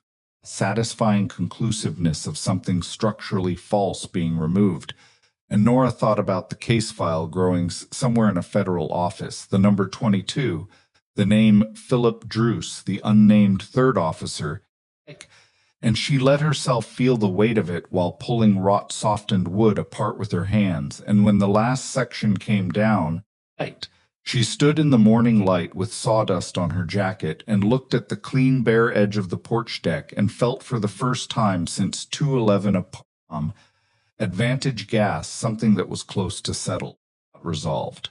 Settled the difference between a storm being over and having a roof under it. On the morning of the third day, she packed her bag, said goodbye to her mother, accepted a container of leftovers. She wouldn't have time to eat and drove a rental car north toward Langford. SUV was still in federal custody. It would be returned in 2 days, the agent processing the property log had told her, with documentation of every item inventoried and a formal letter of apology from the Justice Department for the unauthorized search. She'd read the letter when it came. File it, move on. 5. The drive to Langford was 3 hours and change, and she spent most of it with the radio off and her thoughts in a particular organized arrangement. The kind she used before any high-stakes briefing, where she sorted what she assumed, from what she needed to find out, and identified which of those categories she had control over. 5. She knew the incident file was open and expanding. 5. Krell and Wool were in federal custody. Druce was being located. The 22 incidents were documented. Greta Pell had given a full statement, because cooperation was on record. She assumed the unnamed third federal officer was someone with enough rank that the warrant execution was being handled carefully. But the scope of the investigation would extend beyond Carver's Mill. But the debrief room would be larger than any debrief room she'd sat in before. She needed to find out what her specific testimony would be used for, whether there were additional witnesses she could support, and what formal protections were in place for the 22 cases' original complainants. She drove the Naval Support Facility at Langford, sat behind a security perimeter about 4 miles off the main highway, and when she pulled up to the gate and showed credentials, the guard, who was young, probably 22, and had the particular attentive energy of someone who had been briefed to expect her, waved her through with an unusual directness that told her the rank of the people waiting inside had percolated down to the gate brief. The building she was directed to was not her usual debrief building. It was Building 14, which was admin and legal, and the conference room she was shown into on the second floor had 8 chairs around the table, all occupied, and a 9th chair at one end that was clearly designated for her. She counted the occupants while she crossed the room. Solon Frick-Vasquez, 2 people she didn't recognize in FBI credentials. One person in a JAG uniform she recognized as Commander Patricia Hold from the Virginia Beach office. A man in civilian clothing who had the bearing of DOJ, and at the head of the table Rear Admiral Samuel Gray, whose presence in a conference room of this nature meant the case had cleared every intermediate threshold and landed somewhere with significant institutional weight. She sat in the 9th chair. Nobody spoke for a moment. Chief Petty Officer Sable, Gray said. His voice was unhurried, the voice of a man who had run enough high-pressure rooms to know that slowness read as authority. Thank you for being here. Yes, sir. I'm going to get directly to the point because we don't have time to do otherwise. You've been briefed at a basic level on the expanded scope of the investigation. What you haven't been told yet is what happened yesterday afternoon when we executed the warrant for Philip Druce's federal contractor file. She waited. Druce is deceased, Gray said. He was found at a residential address in Brentley at approximately 1,100 hours yesterday. The medical examiner is treating it as a cardiac event. He was 61, documented cardiac history. A pause. However, the timing is of interest to the team. He died the morning after the investigation reached him, Nora said. The morning after his name appeared in a sealed federal warrant application. Gray looked at her steadily. We're not treating it as suspicious at this stage. The ME's initial assessment supports natural causes, and there's no physical evidence to the contrary. But the timing is noted. Who had access to the warrant application? Said. That's one of the questions we're looking at. FBI agent to Nora's left a woman named Tarrant. According to the identification card visible on the lanyard, said the warrant applications go through a federal judge and a small staff. Application for Druce's file was drafted by 2 members of the NCIS team and reviewed by JG before submission. The circulation was narrow. She paused, narrow but not singular. Nora understood what wasn't being said. If the unnamed third federal officer had access to the warrant application circulation list, if they were senior enough to be in that circulation, then they would have known Druce's name was surfacing before Druce knew it himself. Right. You think someone warned him, Nora said. We think the possibility exists, Tarrant said. And the cardiac event resolved the risk of what he might say. Nobody confirmed this. Nobody denied it either, the third officer, Nora said. You said you couldn't share the name until the warrant executed, I said.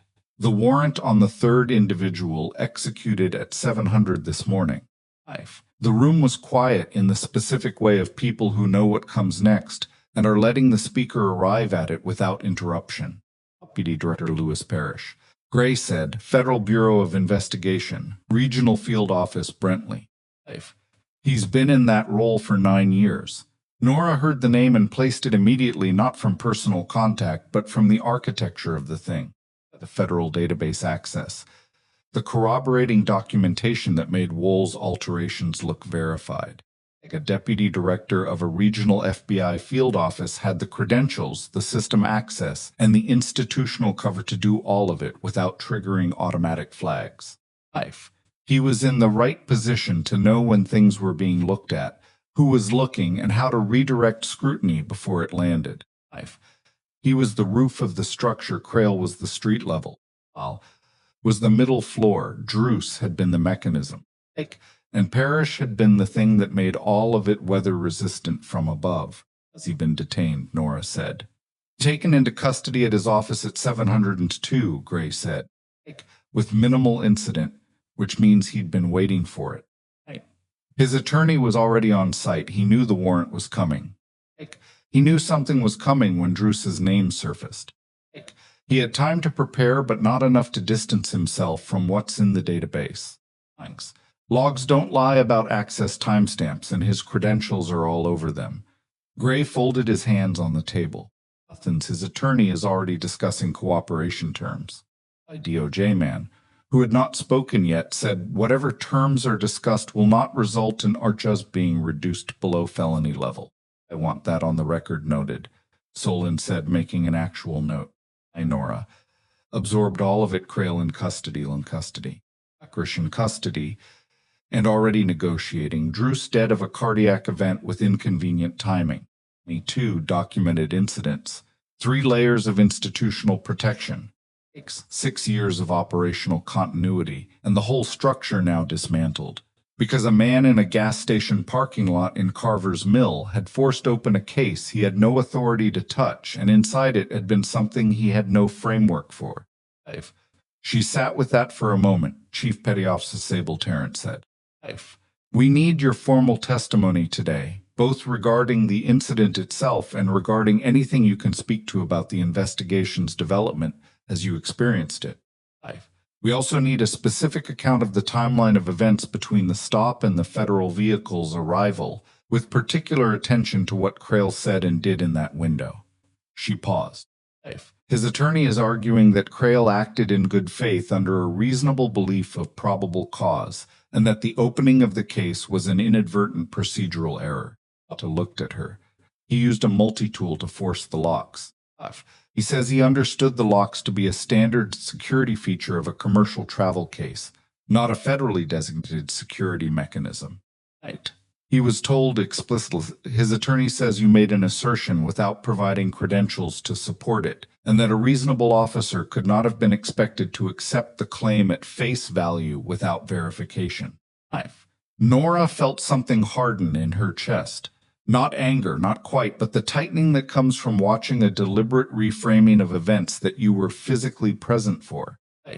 She breathed it down and said very evenly, the footage from the station camera, front-facing and secondary, contains audio of my exact words, including the statement about federal jurisdiction, and the request that he contact his watch commander before touching the case. The precise language is recorded, we know, Terrence said. We wanted you to hear his attorney's argument so that you understood what the testimony needs to address. I understand. The footage is the backbone of the prosecution's case, Tarrant continued. But your first-hand account is what builds the intent narrative. Nice. We need you to walk through every exchange precisely, because Crail's defense is going to argue minimization at every point. His attorney will try to make each individual decision look like a small mistake in a confusing situation rather than a deliberate pattern of conduct. I know how intent arguments work, Nora said. I know you do, Tarrant looked at her directly. I'm telling you anyway. Because the jury won't, that was a fair point. Acknowledged it with a slight nod. The testimony took 4 hours.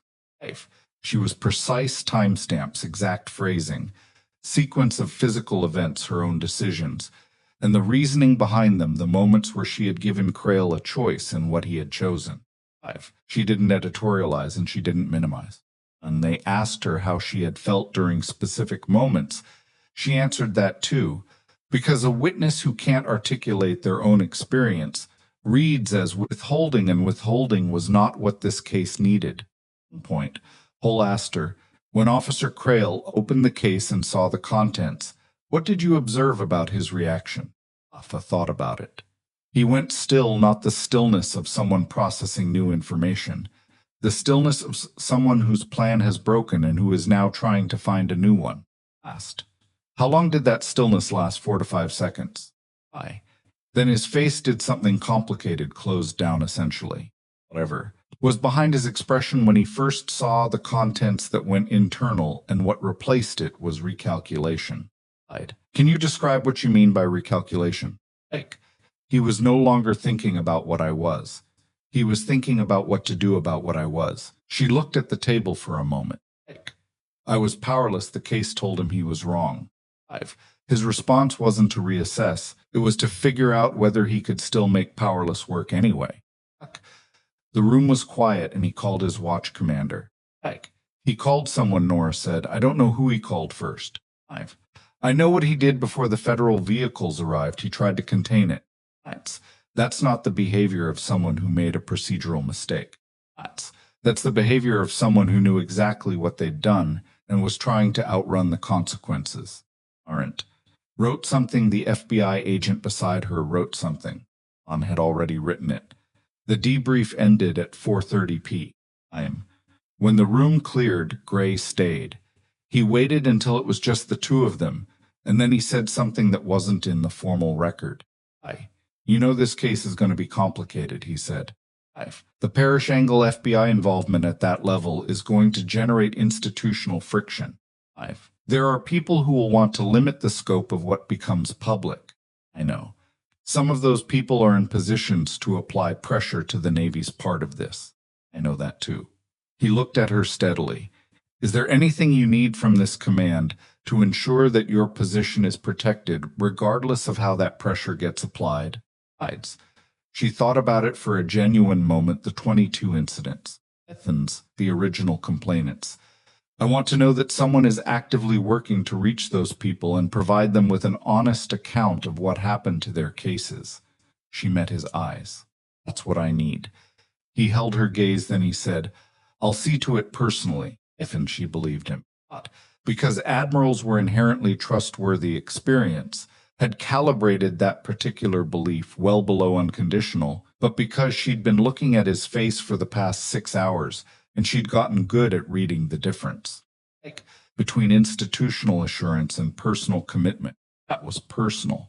She drove back to temporary housing on base and ate the leftovers her mother had packed, which were better cold than they'd had any right to be. And she sat in the small room with its military standard furniture and its single window looking out onto a parking lot. And she went through everything to analyze it further. She'd been analyzing it for 4 hours in a room full of federal attorneys. She went through it to file to put each piece in its place. The structure of the thing, which she now understood completely. Crail Wool, Druce Parish. 6 years, 22 documented incidents. an unknown additional number, a system that had run successfully on the assumption that the people it was used against would not fight back, would not be believed, would not have the resources or the will to push against something, this well-constructed life. And it had run without significant challenge until one night when it met someone carrying a trident and a federal classification envelope and made a decision based on the wrong read about that, about how close it had been to never happening.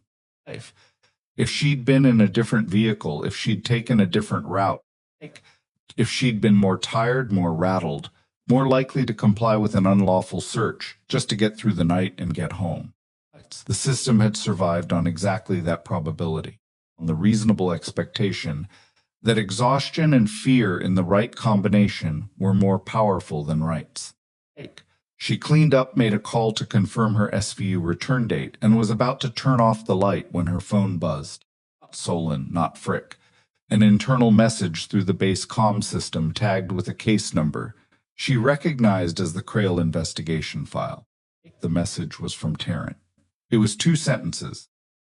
The first sentence told her that Parrish's attorney had completed the initial cooperation terms discussion and that federal charges were being finalized for all 3 living defendants. The second sentence told her that in the course of Parrish's preliminary cooperation statement, he had disclosed the existence of a 4th individual, someone not yet identified in the investigation. 1. Parrish described as the person who had originally connected him to Wool, who had been operating a parallel information network targeting military personnel in transit through 3 southern states for the past 8 years. Druce. Someone else entirely, someone who was still active. Someone who was still active. Nora read the 2 sentences 3 times, then set the phone down on the bed beside her and looked at the ceiling of the small base housing room for a long moment. The parking lot light outside her window threw a pale rectangle across the far wall. The truck moved through the lot, then quiet again. 8 years. Times 3 southern states military personnel in transit.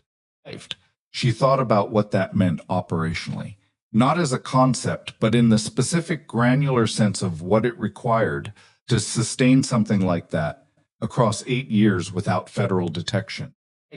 You needed people in the right positions, which Parrish and Wool had provided. You needed mechanisms for suppressing complaints, which Crail had provided at the street level. You needed Drew's documentation function as a legitimizing layer. Underneath all of that, before any of that existed, you needed intelligence. You needed to know which routes military personnel used, which transit corridors, which stops, which hours.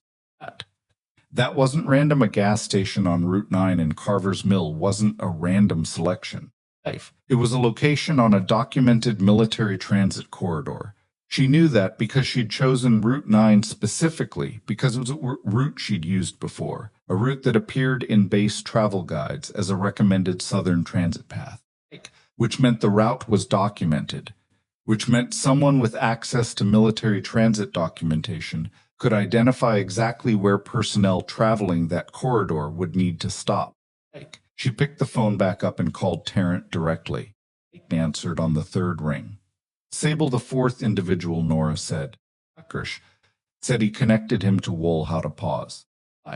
He described an introduction through a professional network, a consulting group that advises law enforcement agencies on operations optimization. The group had contracts with several county departments in the region, including Carver's Mill. A consulting contract gives you internal access, training sessions, assessment visits, operational data reviews. An operational data in a county department that sits on a military transit corridor would include route usage patterns, incident frequency by location, demographic data from traffic stops. Nora stood up, wasn't targeting randomly. He was using transit data to identify high-probability stops and positioning his people at those locations. Tarrant was quiet for a moment that felt like the silence of someone who had been working toward the same conclusion from a different direction. We reached the same assessment 2 hours ago. A consulting group. It's called Ardmore Operational Solutions, registered in Delaware. Principal officer listed as a man named Victor Haas has contracts with 11 county law enforcement agencies across Arkansas, Tennessee, and Mississippi. And agencies. Nora did the math quickly on what that meant in terms of geographic coverage, in terms of how many Route 9 equivalents existed across those 3 states, how many Vantage gas equivalents, how many stops at 2A time that had ended the way Parrish and Wohl and Crail had intended her stop to end. Where is Haas? She said, that's the active part of the investigation, Terrence said, which meant they were looking and hadn't found him yet. Last documented location was Nashville, Tennessee, 12 days ago. He has a residential address there, but the property was vacant when agents visited this morning. He knew something. Whether he knew the Crail stop had generated federal attention or whether this is routine operational caution, he's moved before when contracts ended. We don't know yet. A pause. What we do know is that he left his Nashville address in a hurry. Left a coffee maker still running. Nora looked at the pale rectangle of parking lot light on the wall. What do you need from me tonight? Nothing tonight. This is active and it's outside your formal evidentiary role. I'm telling you. Because you asked the right question and you deserve to know the answer. And because your own stop on Route 9 may be directly connected to Ardmore's targeting methodology. Nathan's voice had something in it that wasn't quite apology and wasn't quite acknowledgement, something in between. You weren't a random target, Chief Petty Officer Sable. Did. Nora absorbed that specific sensation of it, not the anger that might have come, not the fear, but something more complicated. The knowledge that the interaction she'd been processing as an encounter with one bad officer had in fact been the visible surface of something that had been running for 8 years and had selected her from a data set. Thank you, she said, for telling me get some sleep, Terrence said. There's going to be more paper tomorrow. There was more paper for 4 more days. And during those 4 days, the investigation moved with a speed that Nora had not expected. But that made sense once she understood the DOJ's involvement when a deputy director of a federal field office was in custody and cooperating. The bureaucratic friction that normally slowed federal investigations dissolved with remarkable efficiency. Everyone downstream moved faster when the person at the top of the local institutional pyramid was no longer in a position to slow things down. Victor Haas was located on the 3rd day. He was in a motel outside Chattanooga, Tennessee, using a credit card registered to an LLC that NCIS traced through 3 layers of corporate registration in the span of 18 hours, a process that would normally take weeks that benefited from Parrish's cooperation, because Parrish knew the LLC structure. He'd helped design it. Tess was 53 years old, and when the federal agents took him in the motel parking lot, he was carrying a laptop, 2 prepaid phones, and a folder of printed documents that his attorney would later argue were simply business records, and that the prosecution would demonstrate were operational profiles of 37 military personnel who had been flagged through Ardmore's data analysis as high probability stops on the transit corridors. His name was in the folder. Not at the top. She was on page 9 among 37, but her name was there with her vehicle description, her Virginia license plate, and a notation of the Route 9 transit corridor with a probability marker that Ardmore's system had generated based on her documented travel patterns from a prior transit through the same region 18 months ago. They had been tracking her for 18 months. When Terrence sent her the confirmation that Haas was in custody, Nora was sitting in the base commissary with a cup of coffee that was significantly better than Greta Pell's gas station variety. Reviewing the final version of a document, she'd been asked to prepare a formal narrative account of the Carsmill stop for inclusion in the federal case file, often written in her own words rather than in the structured testimony format of the debrief. She read Terrence's message, set the phone beside the coffee cup, and went back to the document. She finished it in 45 minutes. It was 9-page, single-spaced, and it was the most honest document she'd ever written in a professional context, not because the testimony had been dishonest, but because this one had room for the parts that legal testimony didn't formally require. 5. The moment of stillness, when she heard Crail's vehicle approach. 5. The specific weight of knowing what was in the case and watching someone move toward it with a multi-tool. The 4 seconds after the case opened, standing in the rain, watching a man look at a trident like it was something that had betrayed him rather than something that had simply told the truth. She submitted it, then she finished her coffee. The federal charges were formally filed 11 days after the Carver's Mill stop. London Crail, deprivation of civil rights under color of law, unlawful detention, the classification of Nora as status during authorized travel, falsification of probable cause, and unauthorized interference with protected government property. The charges carried a combined maximum of 23 years. His attorney entered a not guilty plea, which nobody who had seen the camera footage took seriously, but that was his right, and the legal machinery moved forward with total indifference to the implausibility of his position. Garrett Wool. Falsification of official government records, conspiracy to obstruct justice, 7 counts of civil rights violations corresponding to the 7 incidents where his system alterations had directly impacted the outcome of complaints. He entered a guilty plea on day 4 of the formal proceeding, apparently advised by counsel that cooperation was his only viable path. The plea came with a cooperation agreement that produced additional documentation about the Ardmore relationship that filled in gaps the investigation had been working around. Parish. Conspiracy to obstruct a federal investigation, abuse of federal database access, 2 counts of accessory to civil rights violations, and a separate count related to the warrant application circulation. The investigation had established through digital forensics that he had accessed the application file and that Druce had received a phone call from a number connected to Parrish's personal network within 90 minutes of that access. The ME's ruling on Druce remained natural causes, and Parrish's attorney argued vigorously that the phone call was coincidental. The prosecution didn't need the phone call. They had the database logs. Parrish ultimately pled guilty to 3 of the 5 charges in exchange for a sentence that his attorney characterized as a significant reduction, and that the DOJ characterized as the minimum acceptable outcome given his cooperation value.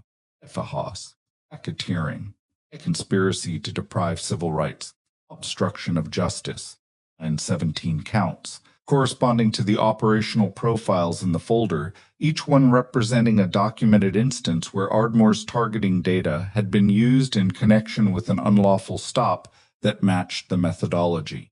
Racketeering charge was the one that mattered most, because it established that what Haas had been running wasn't a consulting business that had been misused. It was a criminal enterprise that had been structured from inception to operate this way, with the consulting contracts as legitimate cover for an intelligence gathering operation that fed targeting data to law enforcement officers who were paid informally but demonstrably for the outcomes they produced. The payment mechanism was the detail that the press covered most extensively when the charges became public. Haas had operated a grant distribution channel through Ardmore, ostensibly a community policing initiative fund that disbursed money to participating agencies for performance benchmarks. The benchmarks were structured to reward agencies with high stop and search rates on specific corridors. I had been among the highest performing officers in Ardmore's dataset for 2 consecutive years.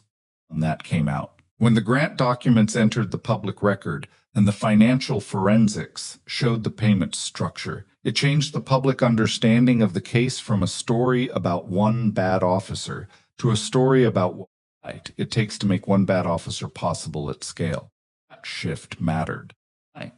It mattered in the coverage, it mattered in the community response, and it mattered most of all in what happened with the 37 profiles in Hasal's folder.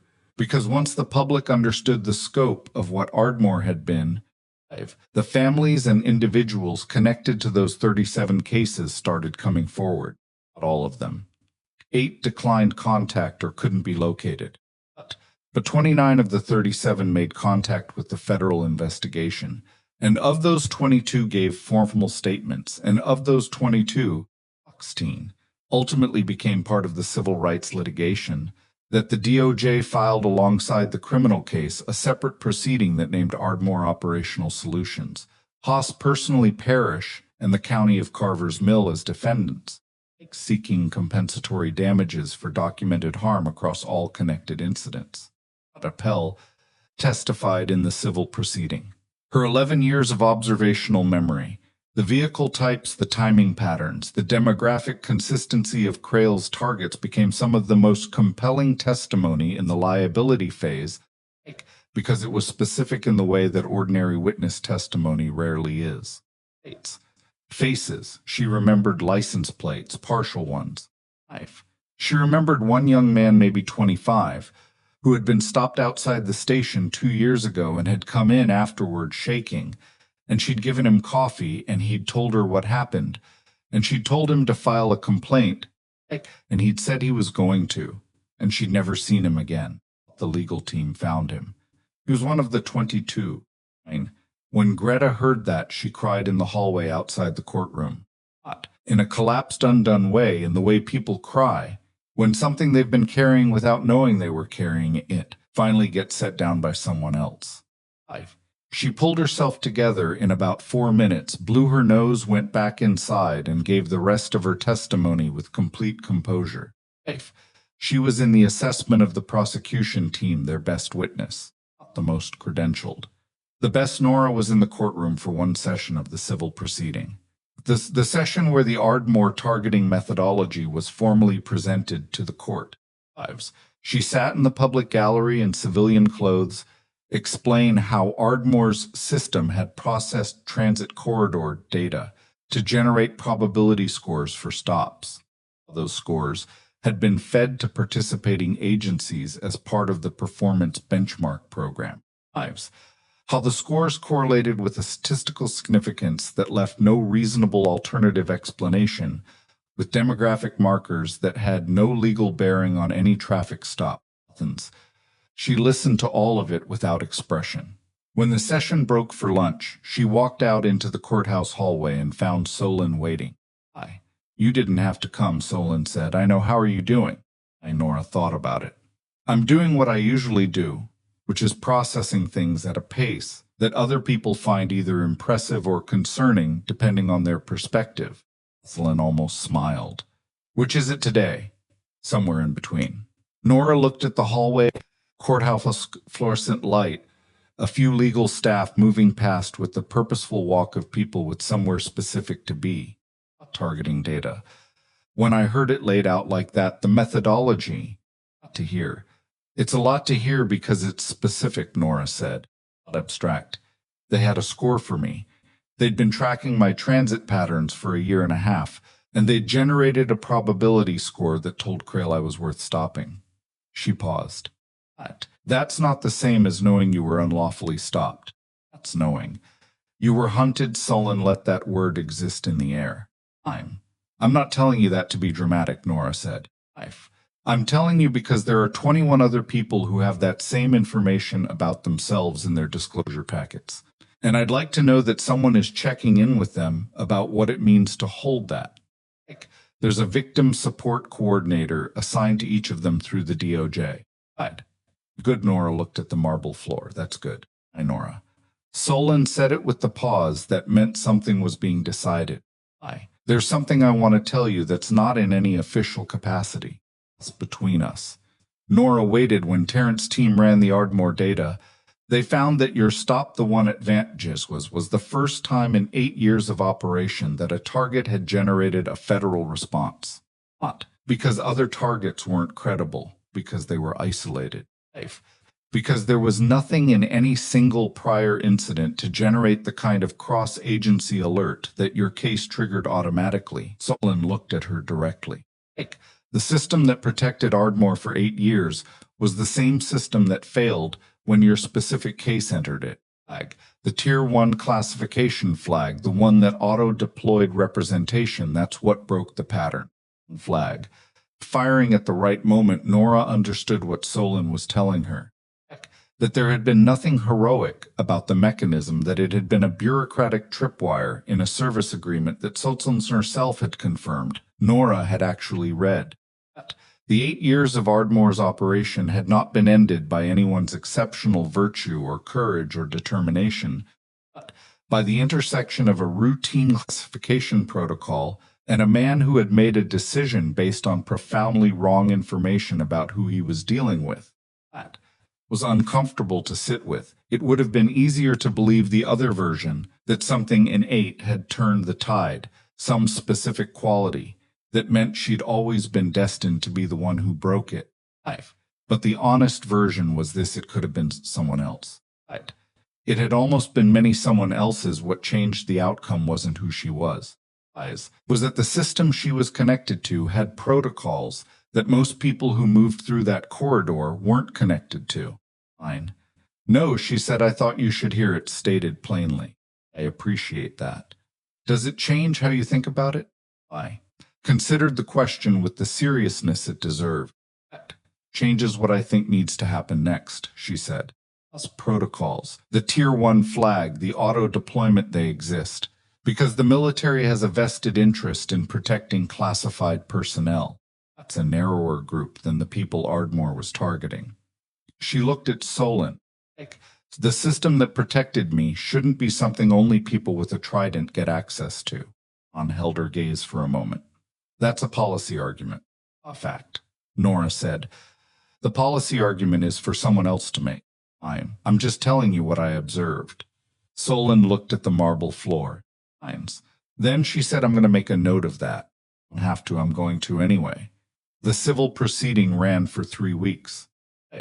The criminal cases moved on separate tracks. Crail's going to trial because his attorney insisted on it until approximately 2 weeks before the trial date, at which point the weight of the camera footage, the secondary audio recording, the forensic database evidence, and the Ardmore targeting documentation became too much for any reasonable defense to absorb, and Crail entered a guilty plea that his attorney characterized as pragmatic and that Crail himself, in a 2-paragraph statement read by counsel, characterized as a mistake made under pressure.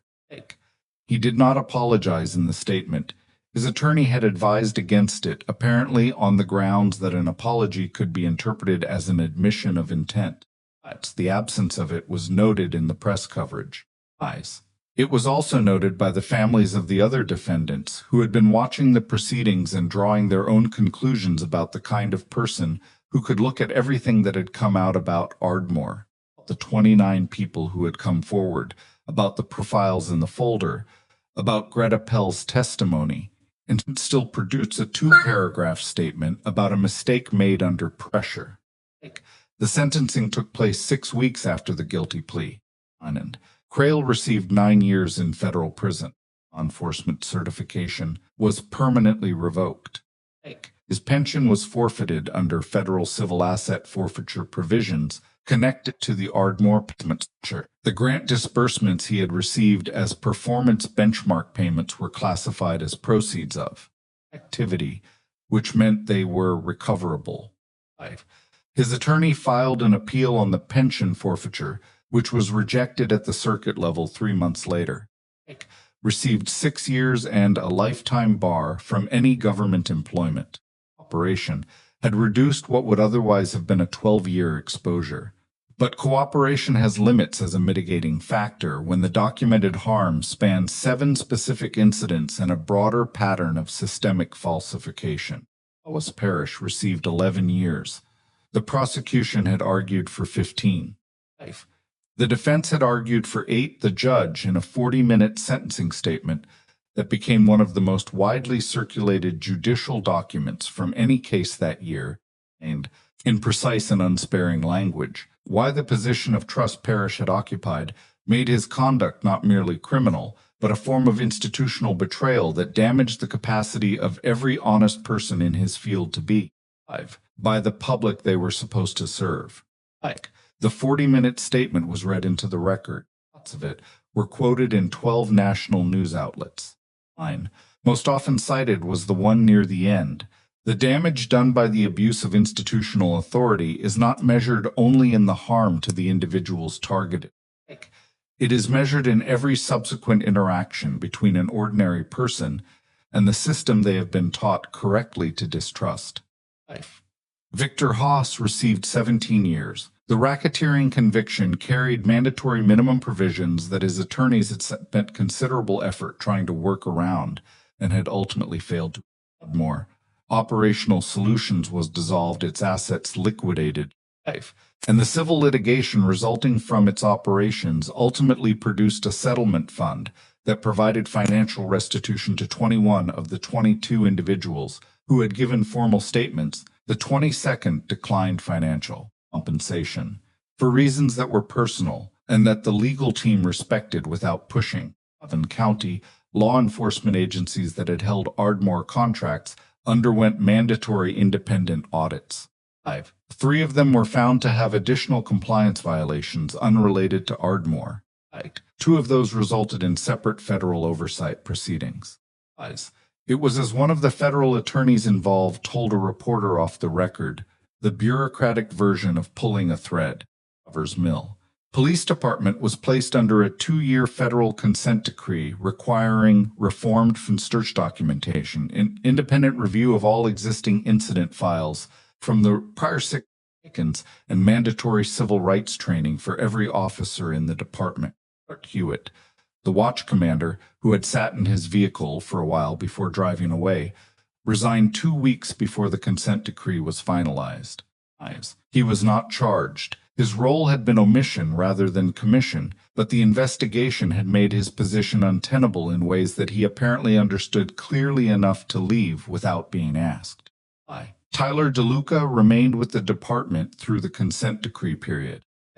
He testified in both the criminal and civil proceedings. His testimony was thorough, and according to the prosecution team, more damaging to Crail's defense than almost any other element, because a partner's account of deliberate, calculated conduct carries a specific weight that external witnesses and camera footage, however compelling, cannot replicate. He was cleared of any wrongdoing in connection with the stop. The Federal Oversight Report on CPMD noted his cooperation as an example of the conduct the consent decree was designed to encourage. He transferred out of Carver's Mill 14 months after the stop to a department in a different county and started over. It was the kind of starting over that has a before and an after that can't be smoothed together, the kind where you carry the before with you, because it's in the permanent record, and also because it should be. He understood that he'd said as much in his testimony, in a moment that wasn't legally necessary but was humanly honest. I knew it was wrong earlier than I acted on it. I'm going to have to live with the distance between those 2 points. The judge had looked at him when he said it. She said, That's appropriate. Nora was not in the courtroom for most of the sentencing proceedings. She was back at her unit doing her job, which was the thing she'd said she was going to do and the thing she did. She received notifications. Solon made good on the promise to keep her informed, and she read them and filed them and moved through her days with the specific forward momentum of someone who understands that closure is not a destination you arrive at, but a direction you keep choosing. She called her mother on Tuesday evenings. She ran in the mornings. She did her job with the precision and the commitment that she'd been doing it with for 12 years. The same commitment that had put the Trident in the case in the first place. The same case that had ended up on the trunk of a police cruiser in a gas station parking lot in Carver's Mill because a man with 14 years of unexamined authority had decided she was powerless. She thought about powerlessness sometimes, about what it actually meant as opposed to what Crail had assumed it meant. He had looked at her and seen a woman alone in scrubs at 2A, and calculated that the combination of those things added up to an absence of consequence. He'd been doing that calculation successfully for years, and the success rate had taught him that the calculation was reliable, and that reliability had made him careless with it. That was the thing that stayed with her, not the injustice of her own stop that had been addressed, documented, prosecuted, and placed in a case file that would outlast everyone involved. That was the thing underneath it, the way systems of harm don't require malice at every level. They require the right combination of appetite at the top, compliance in the middle, and the reasonable expectation that most people most of the time will run the cost-benefit analysis of fighting back and decide the cost is too high. They had been right for 8 years about most people. What they had not calculated for was the variation. The cases where the person in the stopped vehicle didn't make that calculation because they'd been trained not to, because they'd spent years in environments where the cost of not fighting back was higher than the cost of fighting. Where backing down was the more dangerous option, where the instinct to comply with authority had been specifically and deliberately replaced with the instinct to assess authority and make a judgment. She had not chosen to be that person at Vantage Gas. She'd simply been herself, which was a person who had been through enough genuinely dangerous situations that a man with a flashlight and a multi-tool at 2A did not override her assessment of what was right. That was not heroism. It was just a different kind of conditioning. The part that made her chest ache in the quiet of Tuesday evenings when she was thinking about it too much was the people who hadn't had that conditioning, who had been just as right and just as deserving and just as much themselves, and who had made the reasonable, human, understandable shits to comply, to absorb the cost, to get home in one piece and deal with the rest later and find fine. When they tried to deal with the rest later, that Wool had already adjusted the record, and Parrish had already made the complaint difficult, and the whole architecture of the thing had closed behind them, like water. Those were the people she was thinking about when Gray called her 4 months after the sentencing.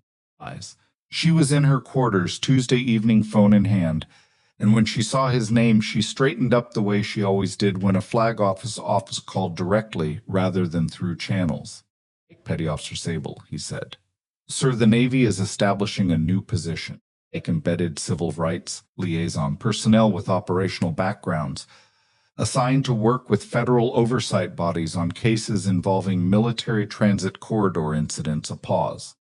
The position is a direct result of what came out of Ardmore.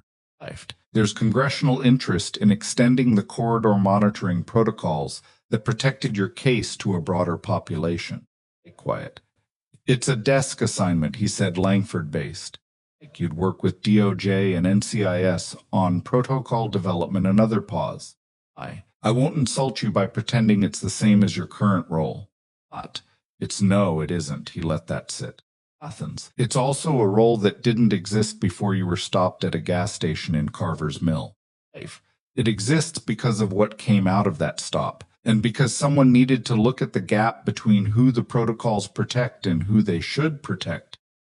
And because you said something in a hallway outside a courtroom that Lieutenant Commander Sulin apparently wrote down and sent up the chain. Nora thought about the hallway outside the courthouse, the marble floor. The conversation she'd told Sulin she didn't need written down. I told her. She didn't have to note that, Nora said. She noted it anyway, silence on the line, the Tuesday evening quiet of a base at rest. I want to be honest with you, Nora said. I don't know if I'm the right person for a desk assignment. I know you don't. That's partially why I'm offering it to you rather than someone who thinks they are. His voice had something in it, not warmth exactly, but the specific acknowledgement that one person makes when they've assessed another person carefully. The position needs someone who doesn't find administration comfortable. Someone who will treat every case review with the same friction that your testimony brought to the Crail debrief. Someone who will look at a protocol gap and call it what it is instead of writing around it in language that makes the gap sound like a feature, said Nora, looked at the wall of her quarters.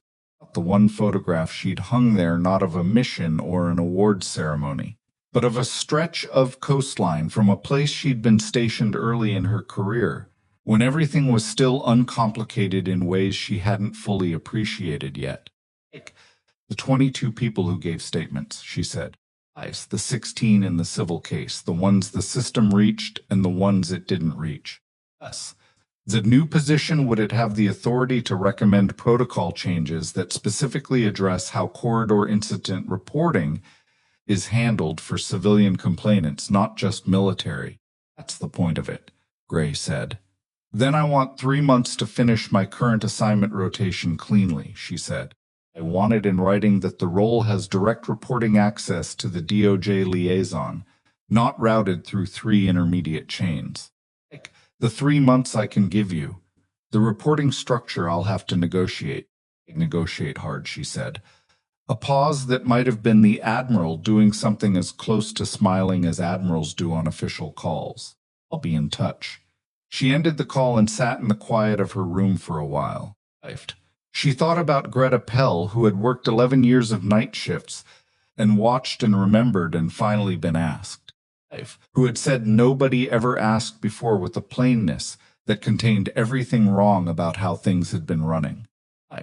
She thought about the young man who had come into the station shaking, who had taken coffee from a woman who told him to file a complaint, who had never done it, and who had been found 2 years later by a legal team working backward through Greta's testimony, and who had given a formal statement and who had declined financial compensation for reasons that were his own, and who was somewhere right now living his life in the knowledge that what happened to him had been named, documented, and placed in a federal record that would not be adjusted. She thought about Tyler DeLuca, writing 2 pages in his notebook with more pressure on the last paragraph, the handwriting different from the rest.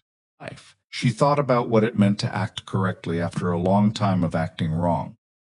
The gap between when you knew and when you moved could ever be fully absolved. Absolution was even the right framework. Whether it was more useful and more honest to simply say the gap exists, and you carry it and you use it to measure how fast you'll move next time.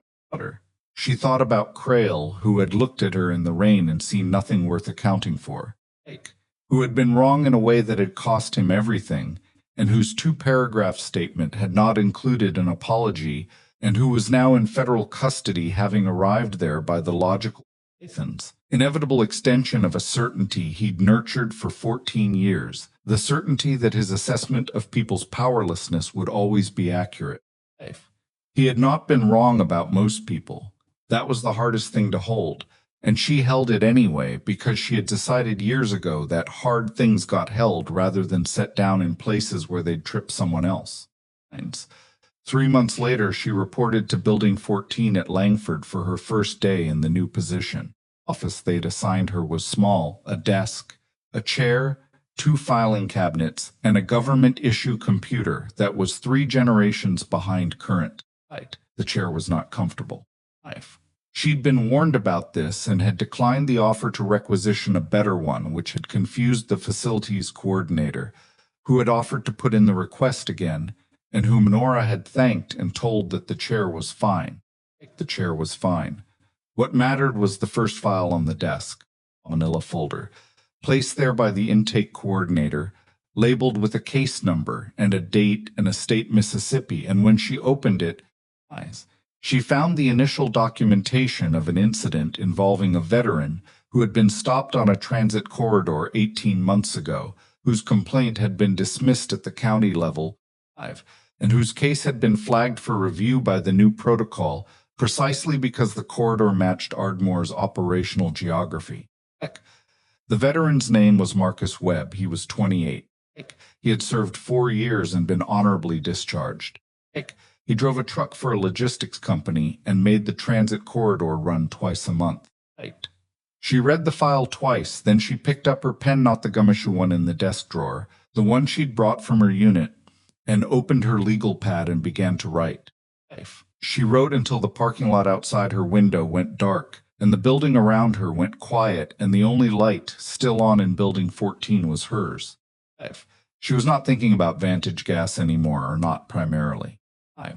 She was thinking about Marcus Webb, who was 28 and drove that corridor twice a month, and who had filed a complaint that had been dismissed, and who deserved someone in a small office with a bad chair and a legal pad to read his file as carefully as if everything depended on it.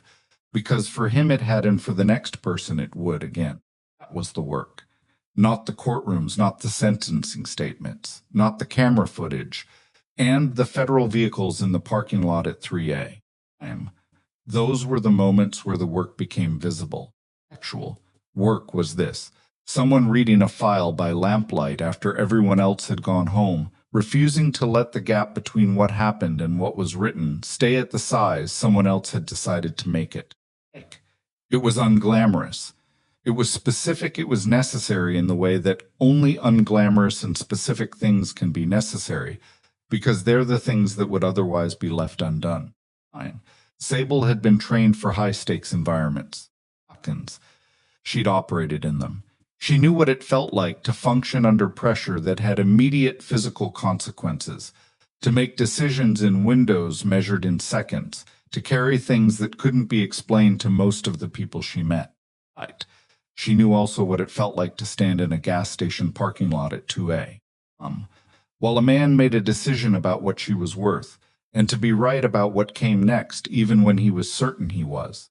And she knew what she knew now, which was, the most dangerous thing a person in power can decide is that the person in front of them doesn't matter, because it's always wrong. Sometimes power reads people accurately, because the cost of being wrong in that direction is catastrophic in a way that compounds.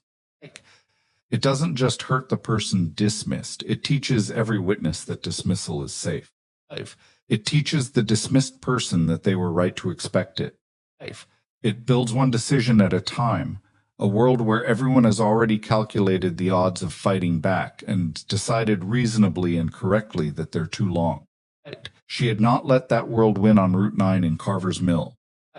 She was not going to let it win here at a desk in Building 14 with Marcus Webb's file open in front of her, a pen that was hers and time that she intended to use. She turned the page, she kept reading,